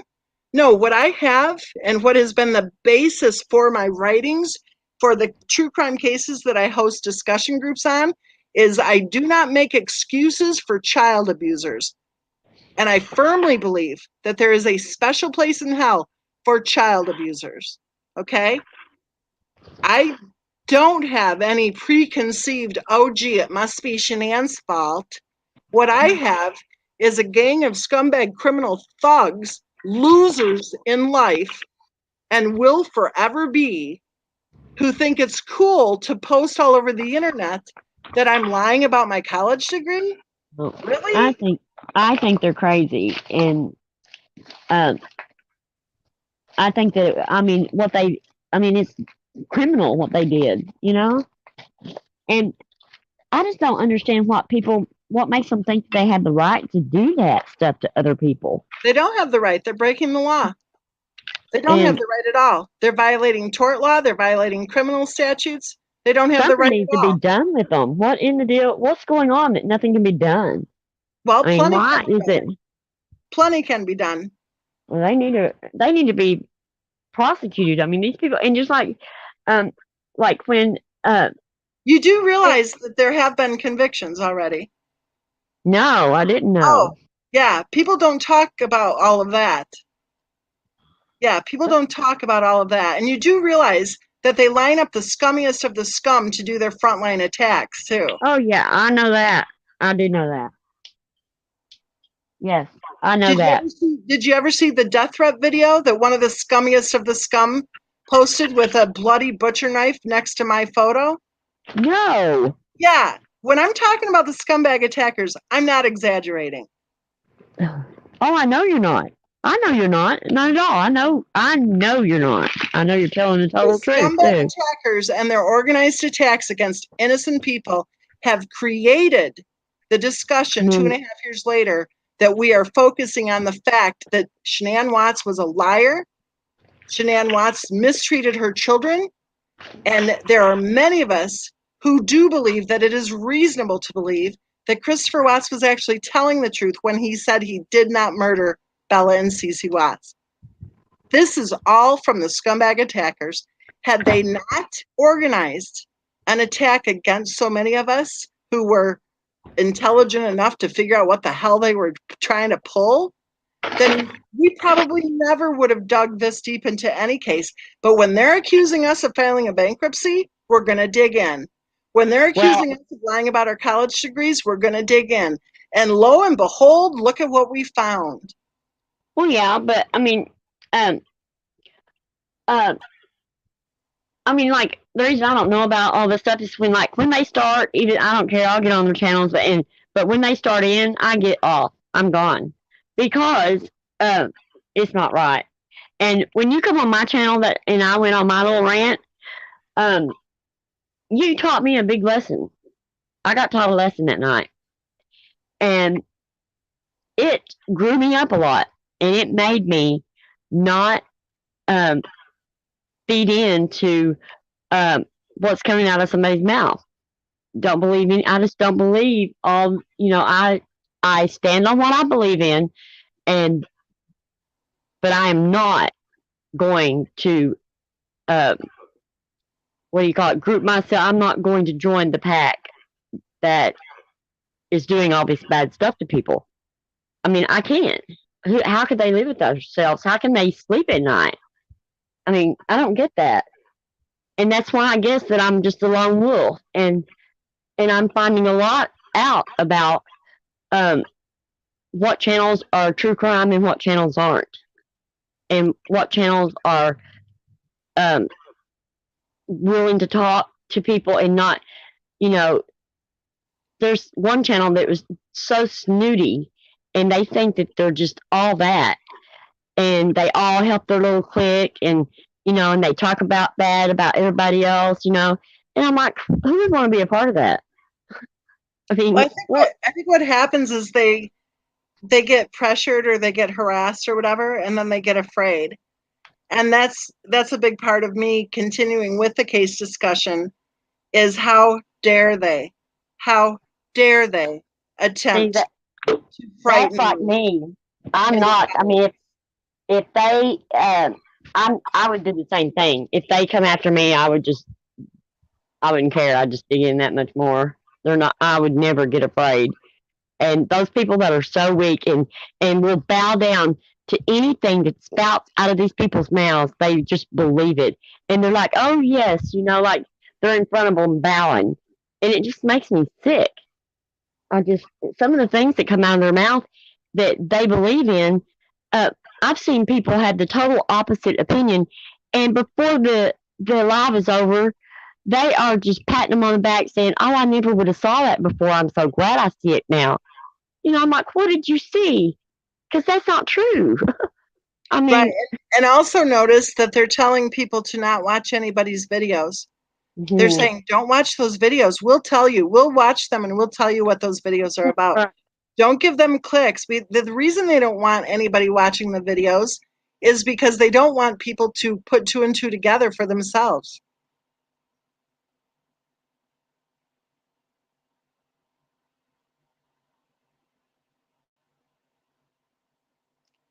So who else would like to hop up on the panel? Oh, here she is. I'm going to drop the link and let's try to see if anyone else wants to hop up and I can listen for a while instead of doing my lectures. You better not freaking go to sleep on me. I won't go to sleep. No, And I'm like awake. people tell me, And just the like, thing is, Ronnie and Cindy Watts truly are not my favorite people at all. But it's just such a shame that so few people are willing to take a stand in their defense. They don't deserve to be lied about. They don't deserve to be harassed. They don't deserve to be hated. And each and every channel creator who has posted a video against Ronnie and Cindy Watts should be removing those videos. I don't care how many clicks, how many views, how many commercials you think you might be able to rake in a few pennies on.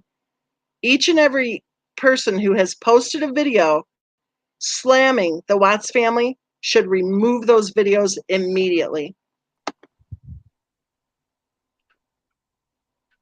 yes, I mean, I would never like slam anybody either. I mean, like, and do say rotten, stinking things about people unless they're there face to face with me.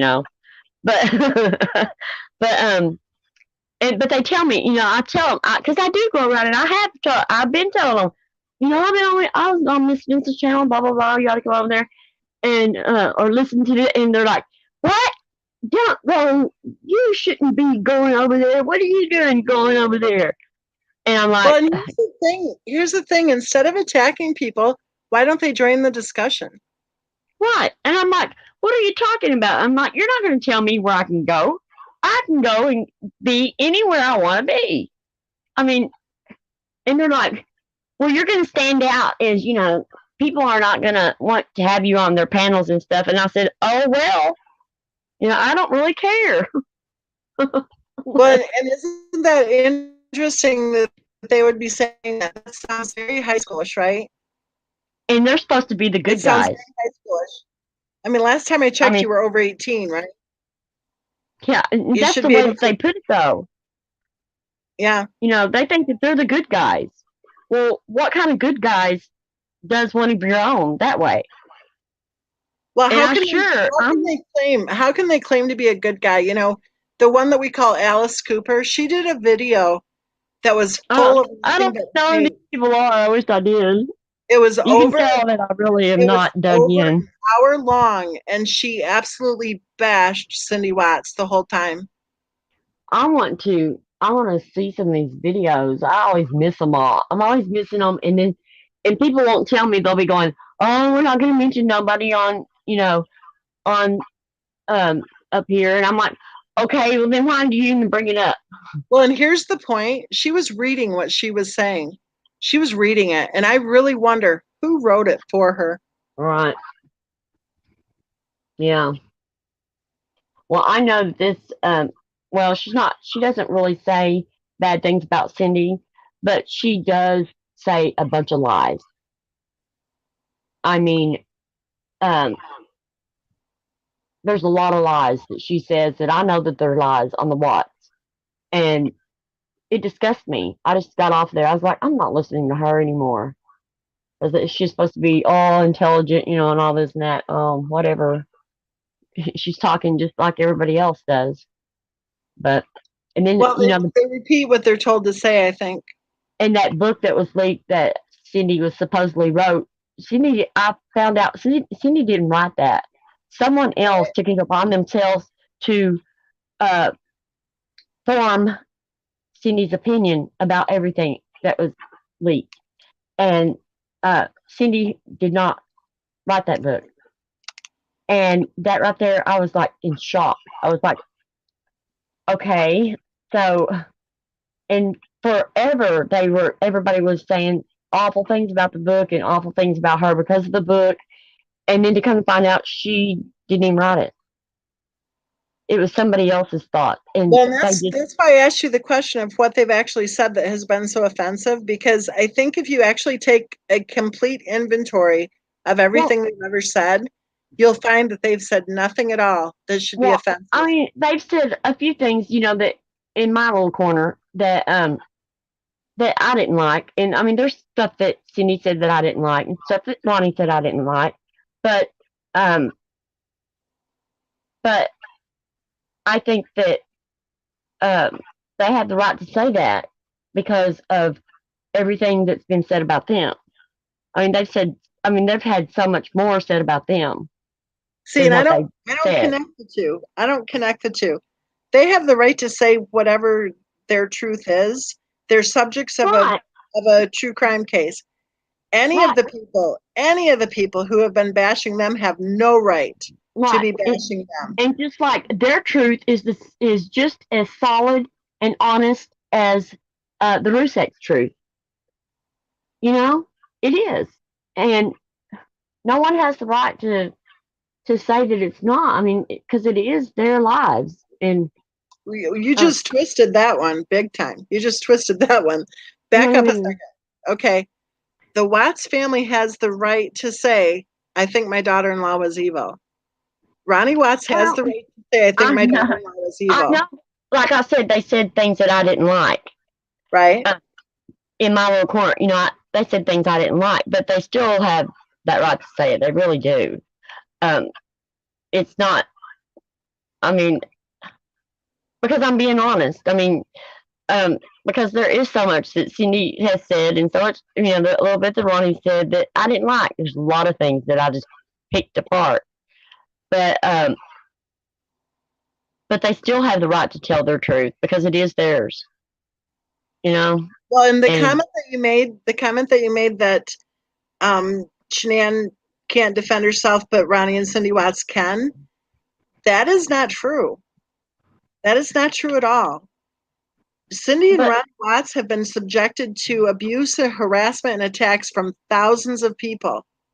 There's yeah, no way any person could defend themselves from I that. know you're No. right. But I'm just saying. I guess I'm just looking at it from my little. I mean, I'm just not. I Well, what guess. you're doing is you're saying there's a cause and effect, and there is no cause and effect. Ronnie and Cindy Well, Watts are subjects in a true crime case. They have the right to speak. I Okay? guess I'm talking about on. I was thinking on a smaller level, like The harassment that's been going on has no place in any of this. right. Nobody has the Right. right to be harassing them. You're right. Nobody. And I guess it's just because I guess I shielded myself from, um, and you have woke me up to it's thousands and thousands of threats, and it's thousands, and they cannot defend themselves on all that. They really can't.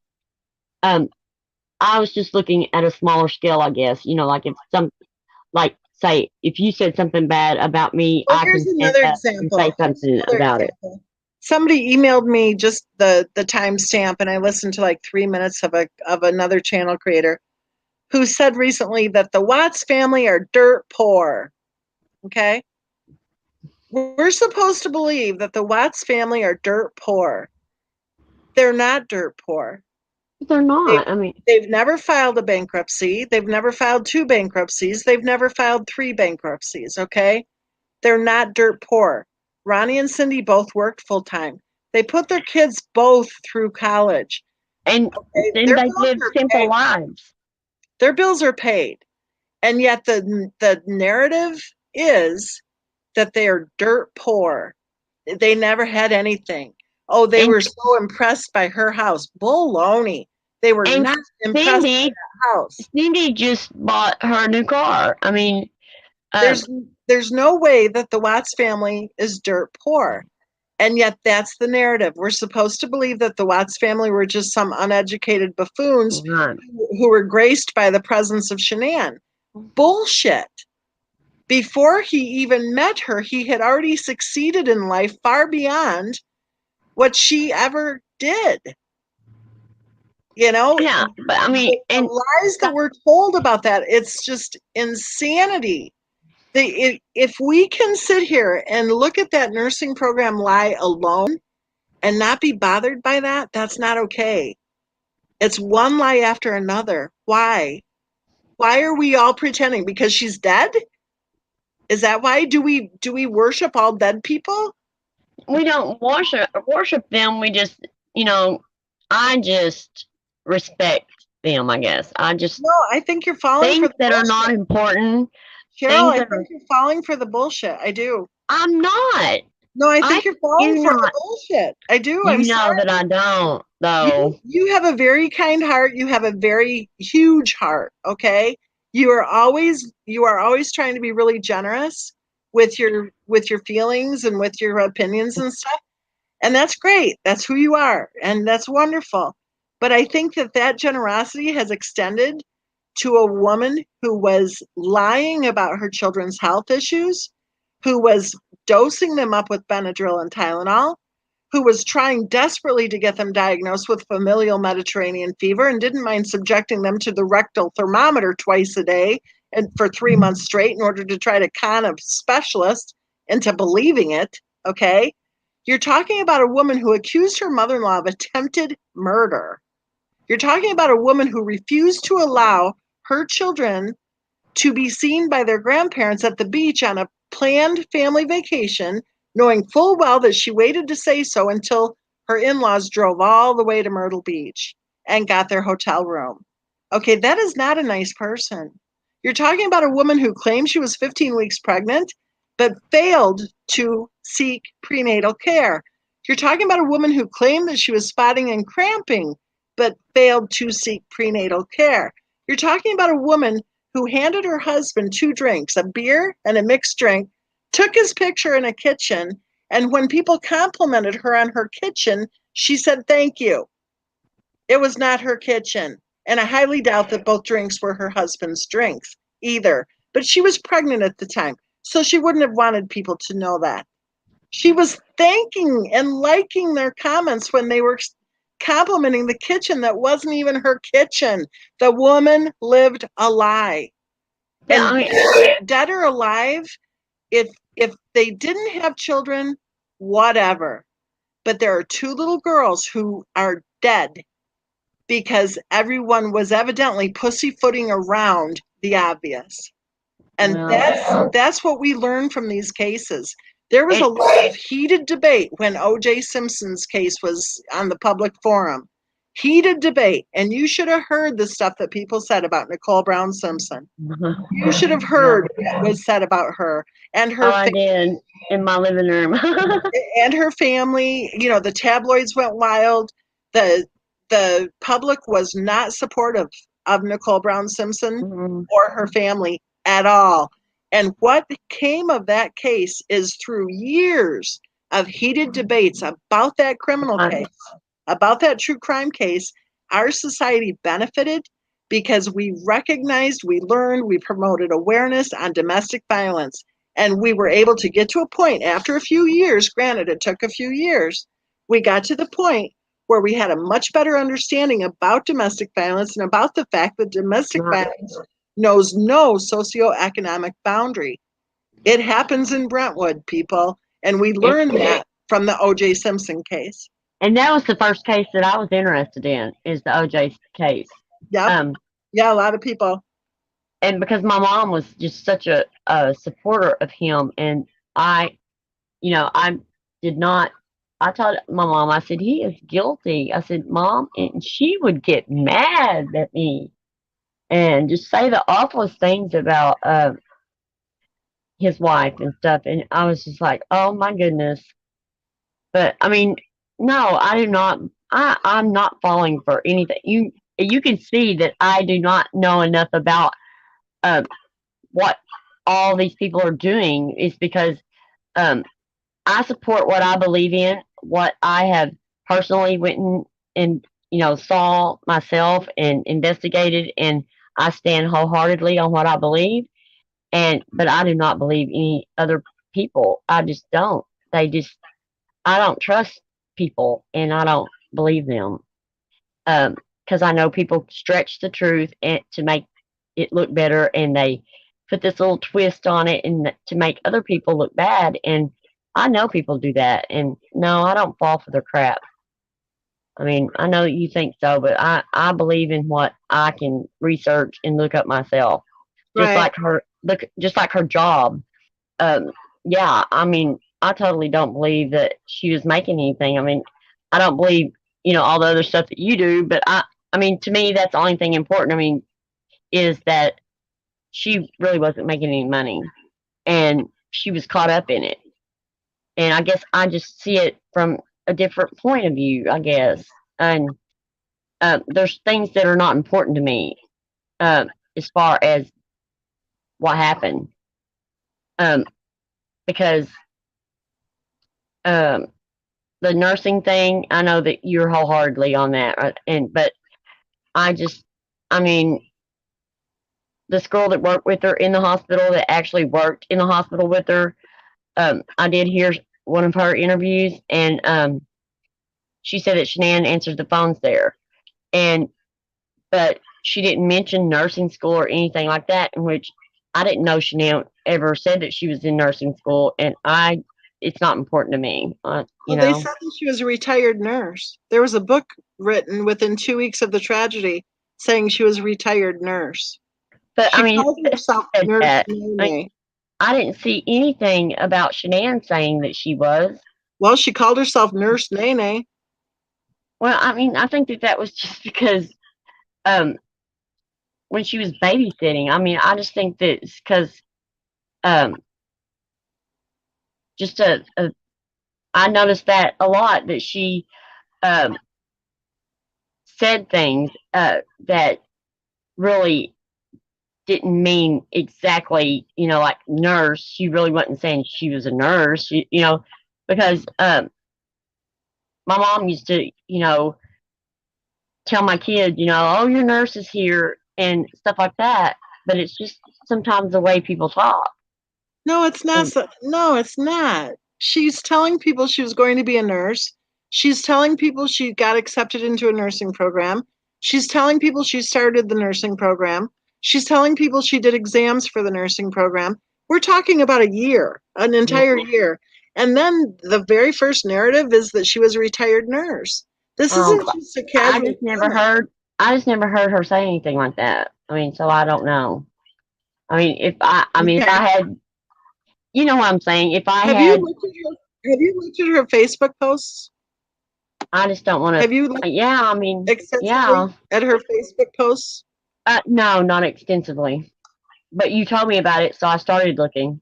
Yeah, yeah. You might Well, keep digging because there was a lot well, here to see. A lot. I am going to keep digging because of what you said. I mean, I am going to do that.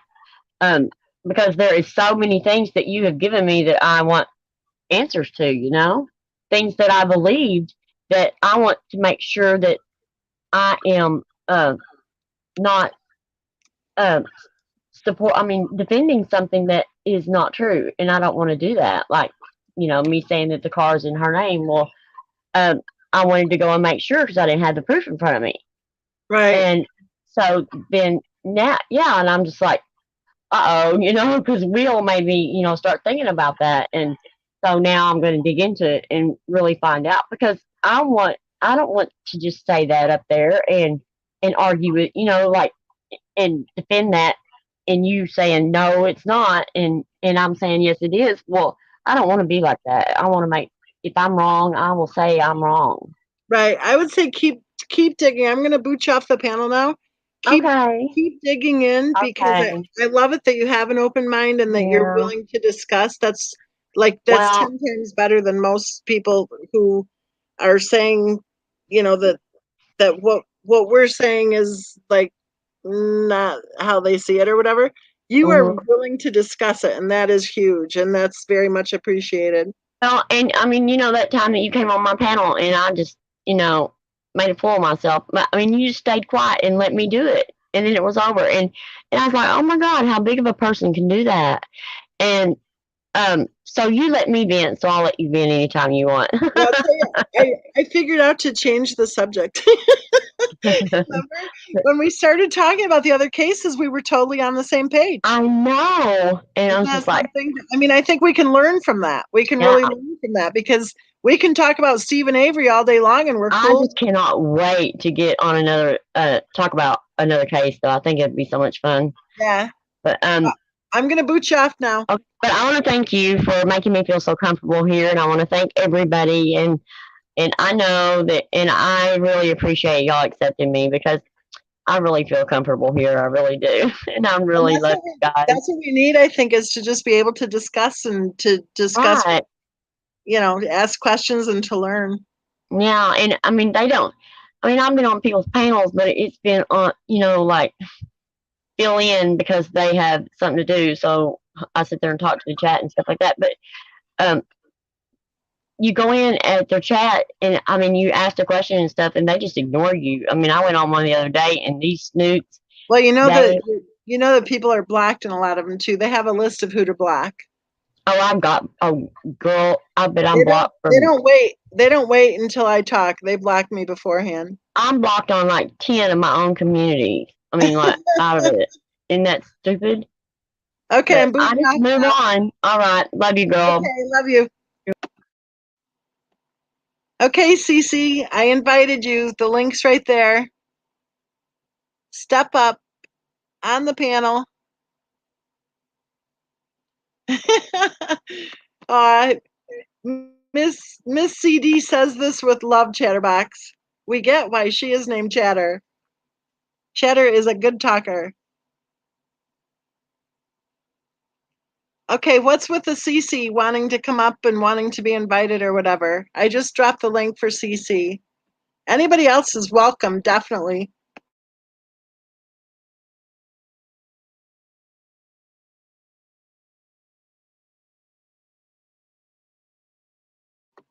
I think it's kind of cute. I was actually yawning, like one yawn after another, and then when Chatterbox said how both sides of the family need to get off social media, I'm like, man, sorry for that rant, but I'll tell you.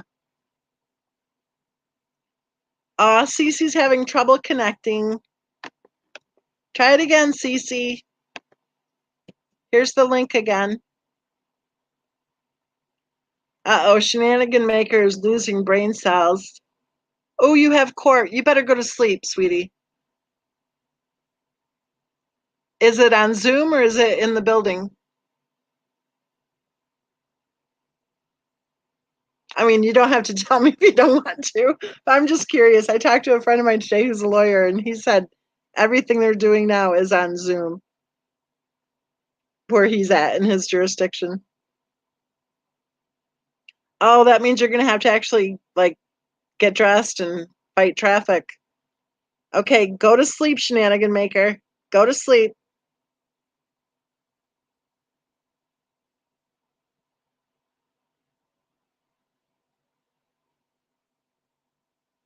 Maybe the prosecutor will approach you with a plea deal that your client won't be able to resist. Maybe on the elevator.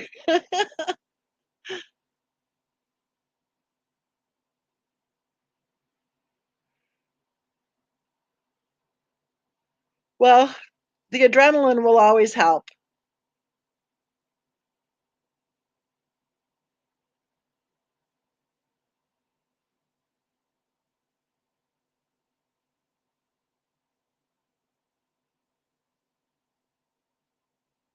They have to wear pants kind of court.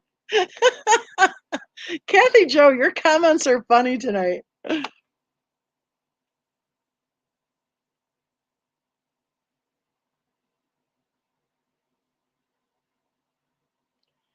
So, okay, give me some feedback. What do you think about the rant? What are your opinions about the rant? Not the rant itself, but the stuff that I was saying.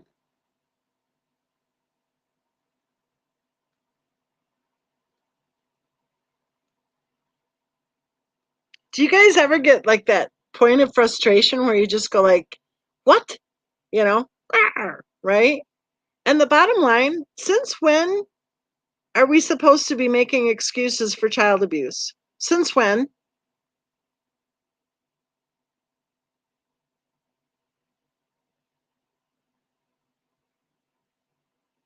With a cat filter?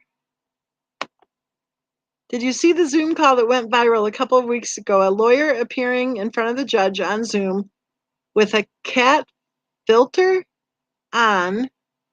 What is a cat filter that he couldn't remove? Good. Okay. Thank you, brown eyed girl. Good. Because I know when I rant, I sound kind of bitchy and I don't like that. It just irritates me. And I keep saying it like this too, which sounds kind of negative, but I'm not even a big fan of the Watts. I am just so ashamed of humankind for how they've been treated.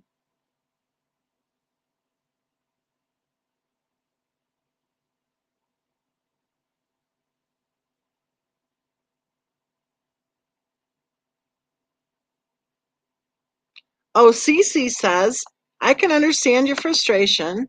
However, I think you could tone it down. You sound very upset. Try to take a calm approach. That's interesting. I find your comment very interesting, Cece, because I don't know if you've seen very many of the videos that have been posted attacking innocent people, but they yell, they scream, they put their faces right into the screen and they say, I'm coming for you, Mensa. I'm coming for you. Or the one who said she didn't mind murdering me and going back to prison if it meant getting rid of me. Okay. These people are yelling, screaming, threatening my life, right? So I think that's interesting. I mean, some of the channel creators, they can be talking about the weather and they sound like they're going ballistic, right?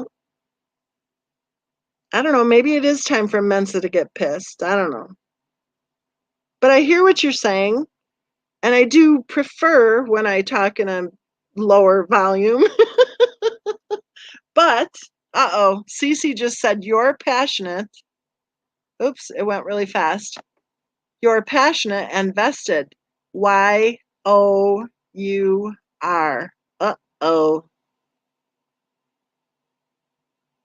Exactly, Wanda. We're speaking their language. Good night, shenanigan maker. You'll do well. You will. It'll go well.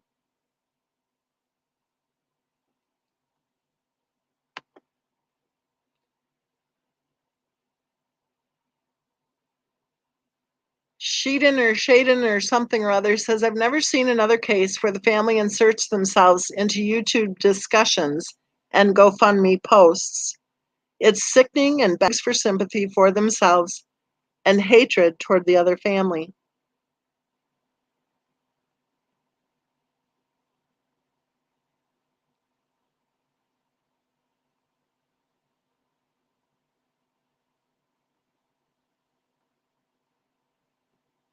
Wanda says, good night, shenanigan.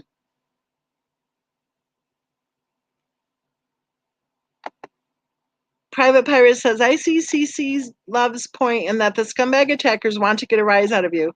So in a sense, you are giving them what they want. Yeah, kind of, sort of. Kind of, sort of. In a sense. But at the same time, when I when I watch, people send me links to stuff and tell me which minute to watch, right? When I watch some of that crap, I just go, did they just say that? How is it they say that? And I think too, the statement that I just made, everything that I just said, I've said it before. I've said it for 2.5 years. One of the very first public statements I made on my YouTube channel after they were showing that they weren't going to let up and I started the YouTube channel, one of the very first things I said was, this channel is not here to make excuses for child abusers. And I also said that there is a special place in hell for child abusers.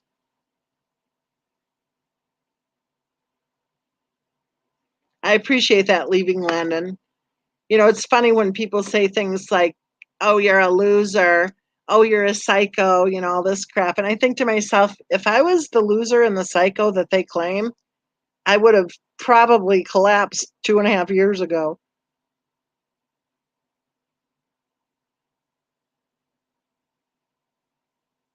Yeah, Jeanette, you missed it. Mensa had a rant.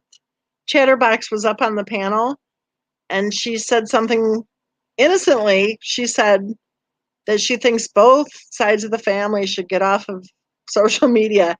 And I went ahead and lectured everybody for too long.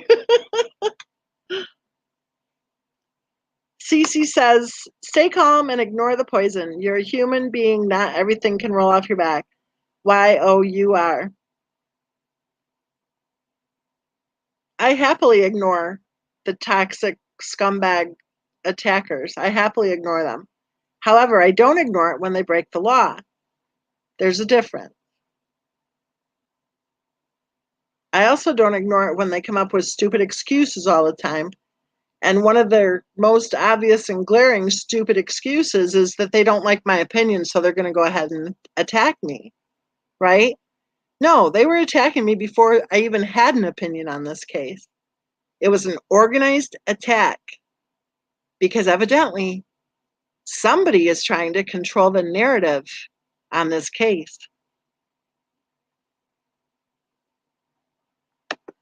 Abby says, I think moreover, they want Mensa to stop talking and digging truth. They fear that. I do think that they don't like it that people have started channels.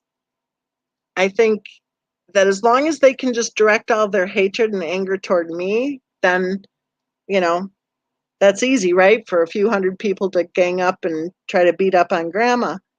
But when they actually see, because just a couple weeks ago I said, let's start channels, you guys. Let's start channels. I cannot be the only person with a channel saying, let's keep this discussion going. And sure enough, what happened? I'm a Clover started a channel. Cooter Brown started a channel. Tipsy Toes started a channel. And I know there's like 3 more. And I think Gloria's starting to make videos again. That's what we need because you know what? I've been in the true crime community for many years. Never before the case of Christopher Watts have we been subjected to this BS. Never before. And we shouldn't stand for it now. We should be standing up against it saying, stop it. Take your drama elsewhere. Because this is a true crime community where we discuss true crime cases. And as I said before, we have every right and every freedom to do so.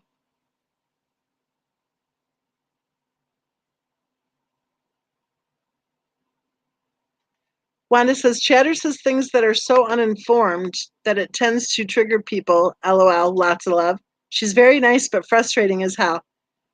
I do find that when I say, have you seen this or have you seen that, that there's a lot of stuff she hasn't seen. I am curious about the information that she's getting from 411 too. That'll be interesting.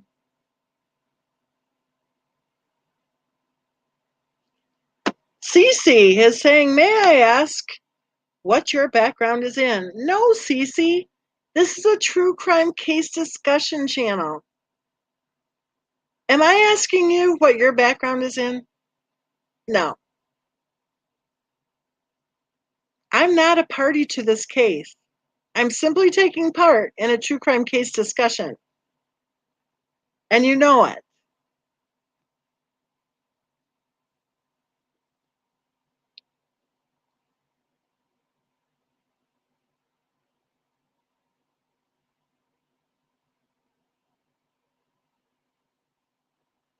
Maria said, chatterbox, no one hates you. What's going on?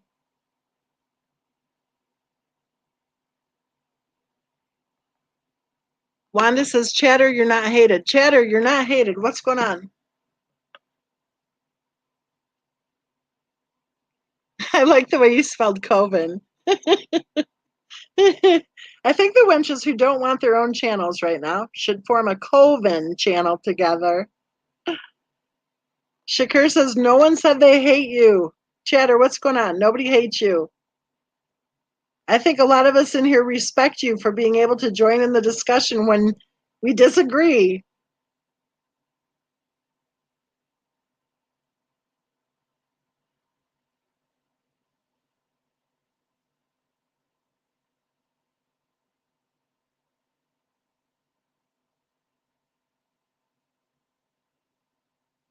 Okay, everybody, I want you to send Chatterbox some love. However you do those little heart emojis, send Chatterbox some love, and I'm going to be away from the computer for just a half a second. I've got to go pour some water into the dog's bowl. Oh my gosh, my poor dog. He's probably like, Mom's on the computer again. So you guys send Chatter a bunch of love, okay?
There, Chatterbox. I see hearts all over.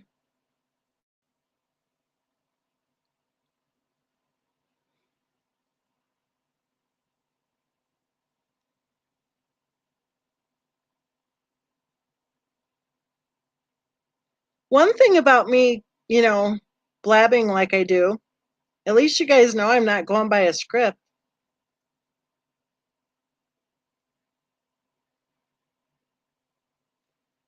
Okay, CC again. Okay, very good. I said what line of work I was in, as I feel it is relevant. It can hinder understanding or help.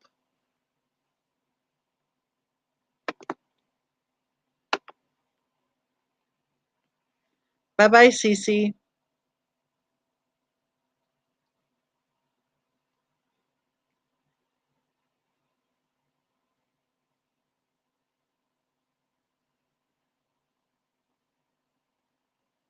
Frey says Thomas True is weird.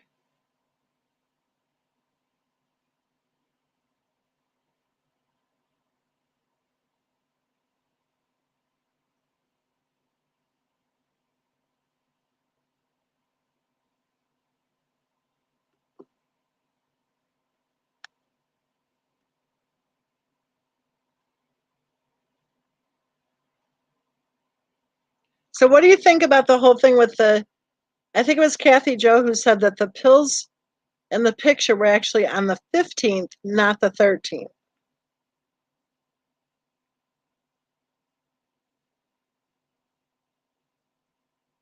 If that's the case, then that takes away from her getting ready for bed. But why would she have removed her patch if she normally would remove it after waking up, right?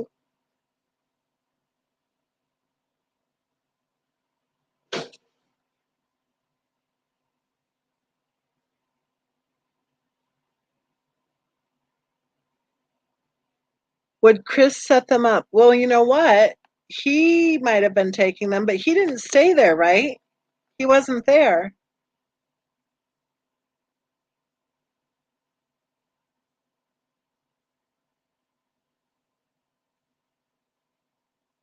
Lainey says, Chatter, I think you're willing, YOUR, to listen and chat, which is awesome. No hate here. It's just frustrating. And then she put a heart. Kathy Jo said, that's what the video said, but it's been deleted. What video?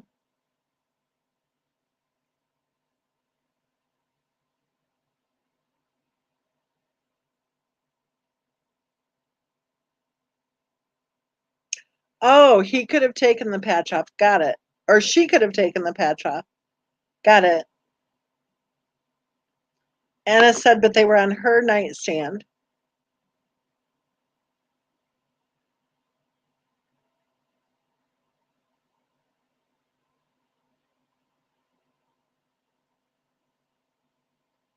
Thomas, I do think he was probably suspicious.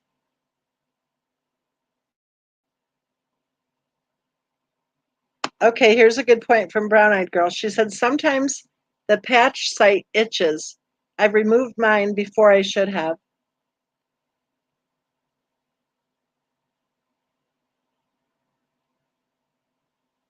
Oh, you're kidding me. Another one? Ugh. Was it about the patches?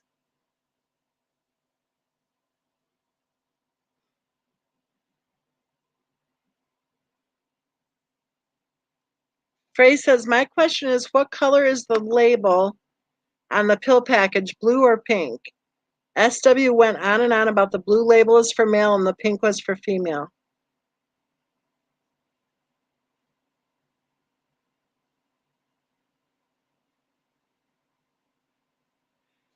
Kathy Jo says, it was talking about how we are stupid for believing it, but where did the pic from the 13th come from?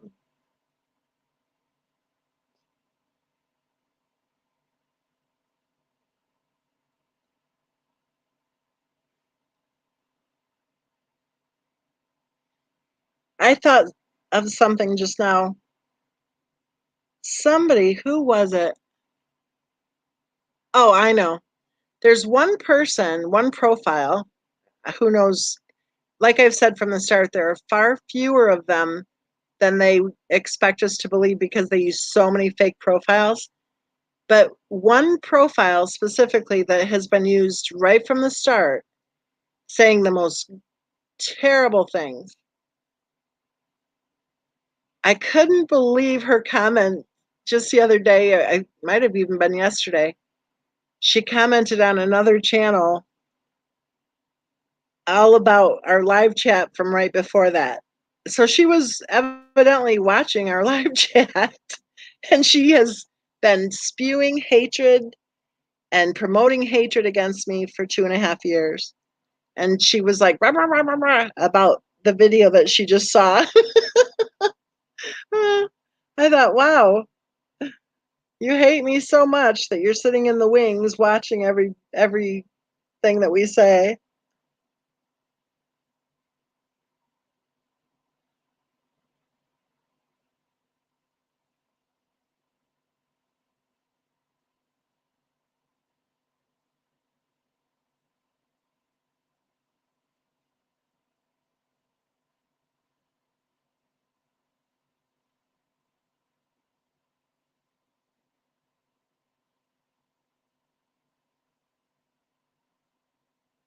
Do you guys think that Christopher Watt's wife took the kids to school, or do you think that NA took the kids to school?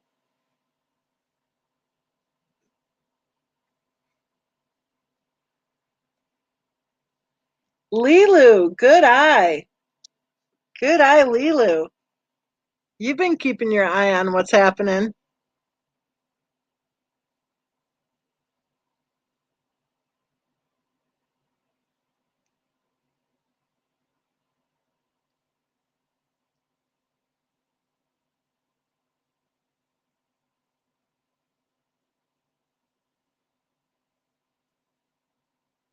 You got it right the first time, Lilu.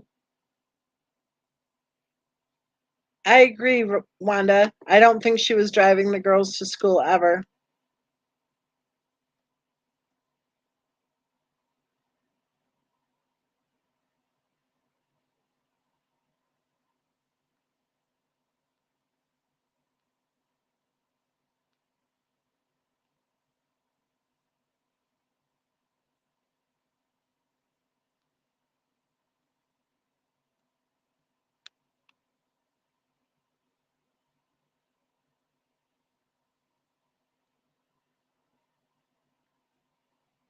Yeah, she's a real treat.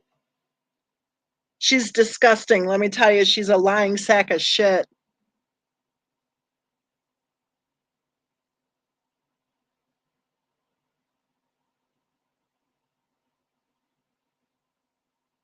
You know, one time, a long time ago, I actually kind of made a joke saying maybe Christopher Watt's wife just parked in the driveway and took those pictures. In one of them, Bella looks way overheated, like way overheated. And I just said that as like a maybe she just parked in the driveway and posing, you know? But then I dug in and looked for more pictures, and I don't think she drove the girls.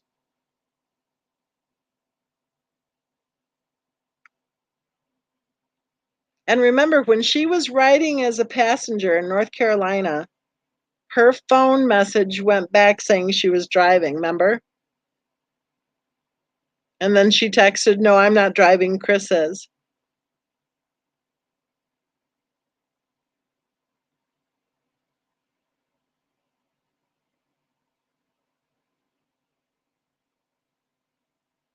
I agree, Lilu. I don't think she was allowed to.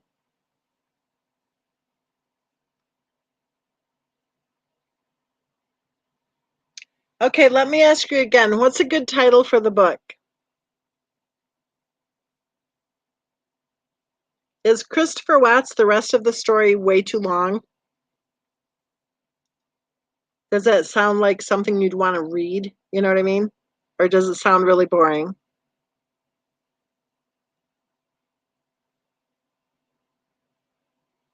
If I could think of a one word title, that would be the best. Just one word that says it all, but I can't think of the right word. That's right, she did. She ran a stop sign or a red light or whatever with Bella in the car.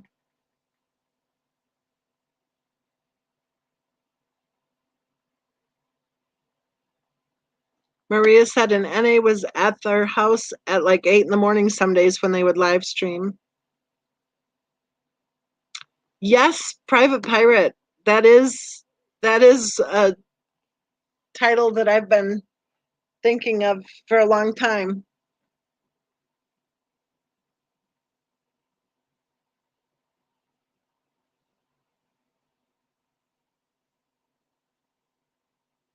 Well, I noticed in that Mark video that he made comments against J is for Justice and Lana and KK and everything and other channels. And I thought that was kind of interesting because he appeared on AD's channel. He was in that Zoom call with J is for Justice. I just thought that was interesting. Ooh, Kathy Joe, good one. Did you check the knives? Thomas has a good one, Liar. Liar's a good one too.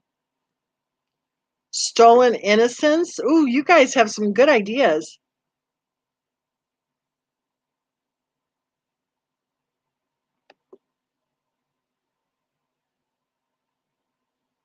Unappreciated. Check the Knives.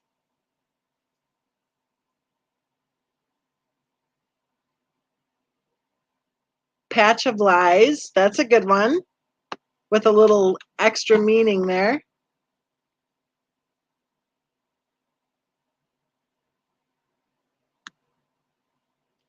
Anna says, I always wondered if Bella was treated so poorly, if it was because she looked like CW. Playing Mommy, The Battered Family, The Battered Male, Monster,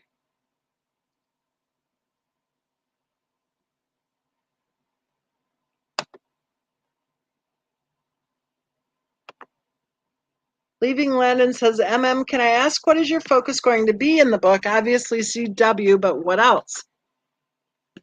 Well, it's basically filling in the gaps. Things that people who are watching just certain channels are not learning about. I don't know if you guys are the same way or not, but when I found out about the nursing program, When I found out about the whole claim that she made all sorts of money, what, 500,000? When I found out about how, well, the book that was written saying she was a retired nurse, the bankruptcy was all about medical bills. I mean, the list is long, right? Okay, I really like Check the Knives too, you guys. That's a good one. Check the Knives. Perfect Storm is also good. And I've said that before, that we need to promote awareness about these issues of public concern when so that children can be thrown into a lifeboat when their parents are co-captaining the family ship into the perfect storm. I like that one. I like Perfect Storm too. I like Check the Knives. Behind Closed Doors is excellent. That's okay that if they've done it before, because we can do a subtitle.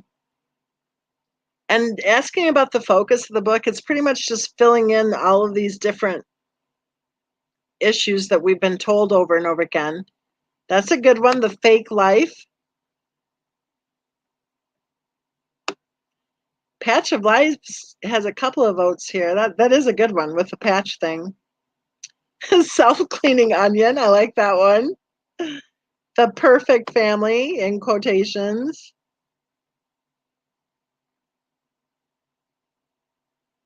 Twisted Truths. And maybe just Liar. Smoke and Mirrors is a good one. Living the Lie. Oh my gosh, you guys, you have some really good. Behind the Mask is really good. That's a good one. I named a video that. You know what? That's a good one. You guys have really good ideas. Days of Our Thrives. Thriving Misery.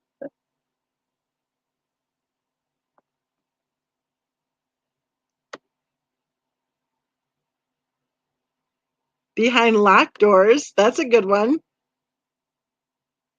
Behind the Facade, The Uncomfortable Truth. Below the Surface. How about if I called it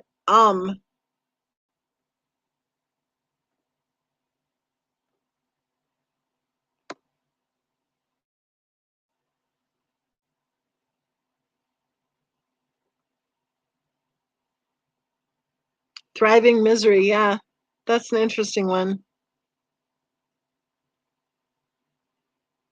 Flip Flop Caper.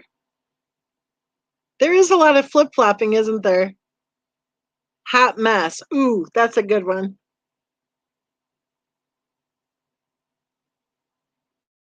The Shining. Ooh, that's a good one. Oh my gosh, you guys have some really good ideas. Ooh, I just sounded like KK there for a second. I'm so excited. I like that one.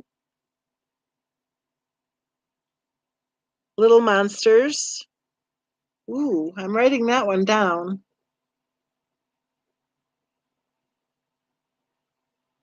Because I would like to focus on what the children suffered through for sure. Hot Mess is a good one, isn't it? Driving Mrs. Crazy. Oh my goodness. Vision Board. Kath or It just flew up really fast. There it is. Kathy Joseph's Vision Board of Neglect. All My Acrylic Nails. Playing Mommy. My Monster Kids. Little Monsters with a cover image of Bella and Cece would be very arresting. I do wish if there was medical abuse, as we're told, and if there was an issue in December of 2016, I do wish that there would have been an arrest made. I know a lot of people think that Munchausen by proxy is a mental illness, which I think it is, but it's also a crime. It's a very serious crime. And children who are being medically abused are at risk. Play Date, that's a good one. I agree, Wanda. Check the Knives and Little Monsters. True Lies. I Have to Mommy Today. Truth Be Told, The Great Rewind. Maybe Poor Bella, because that one has been one that I keep thinking. I've written a couple of other things on it. I did Presumed Guilty, and I did False Narrative. And even with both of those, I was wanting to do something more about the kids.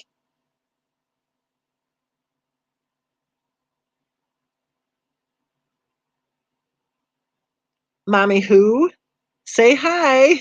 Oh my gosh, you guys are good.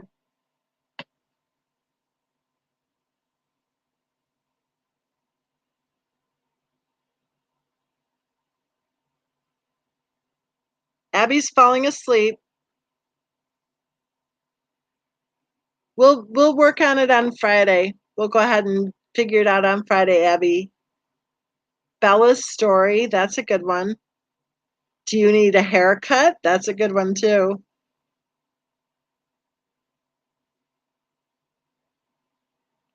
Maybe I think I really like Check the Knives. That one kind of stands out. The Perfect Storm is good. Little Monsters is good.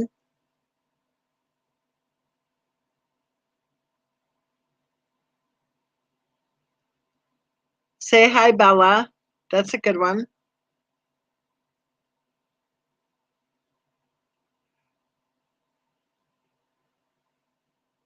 Oh,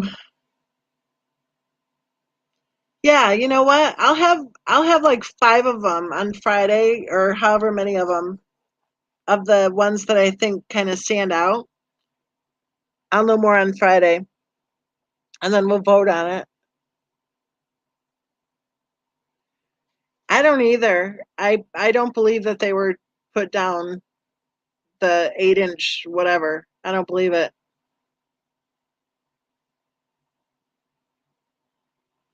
Hot Mess is good. Why Bella?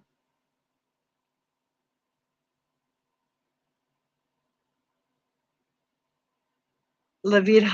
Aw. Pie in the Face.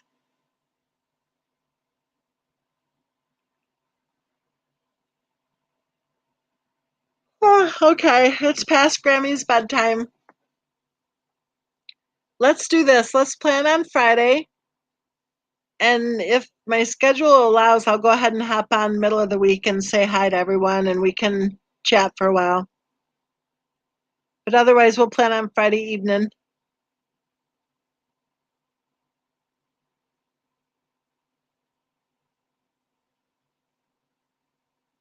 Night, night, you guys.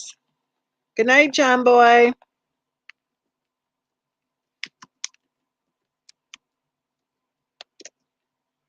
That's a good one, too.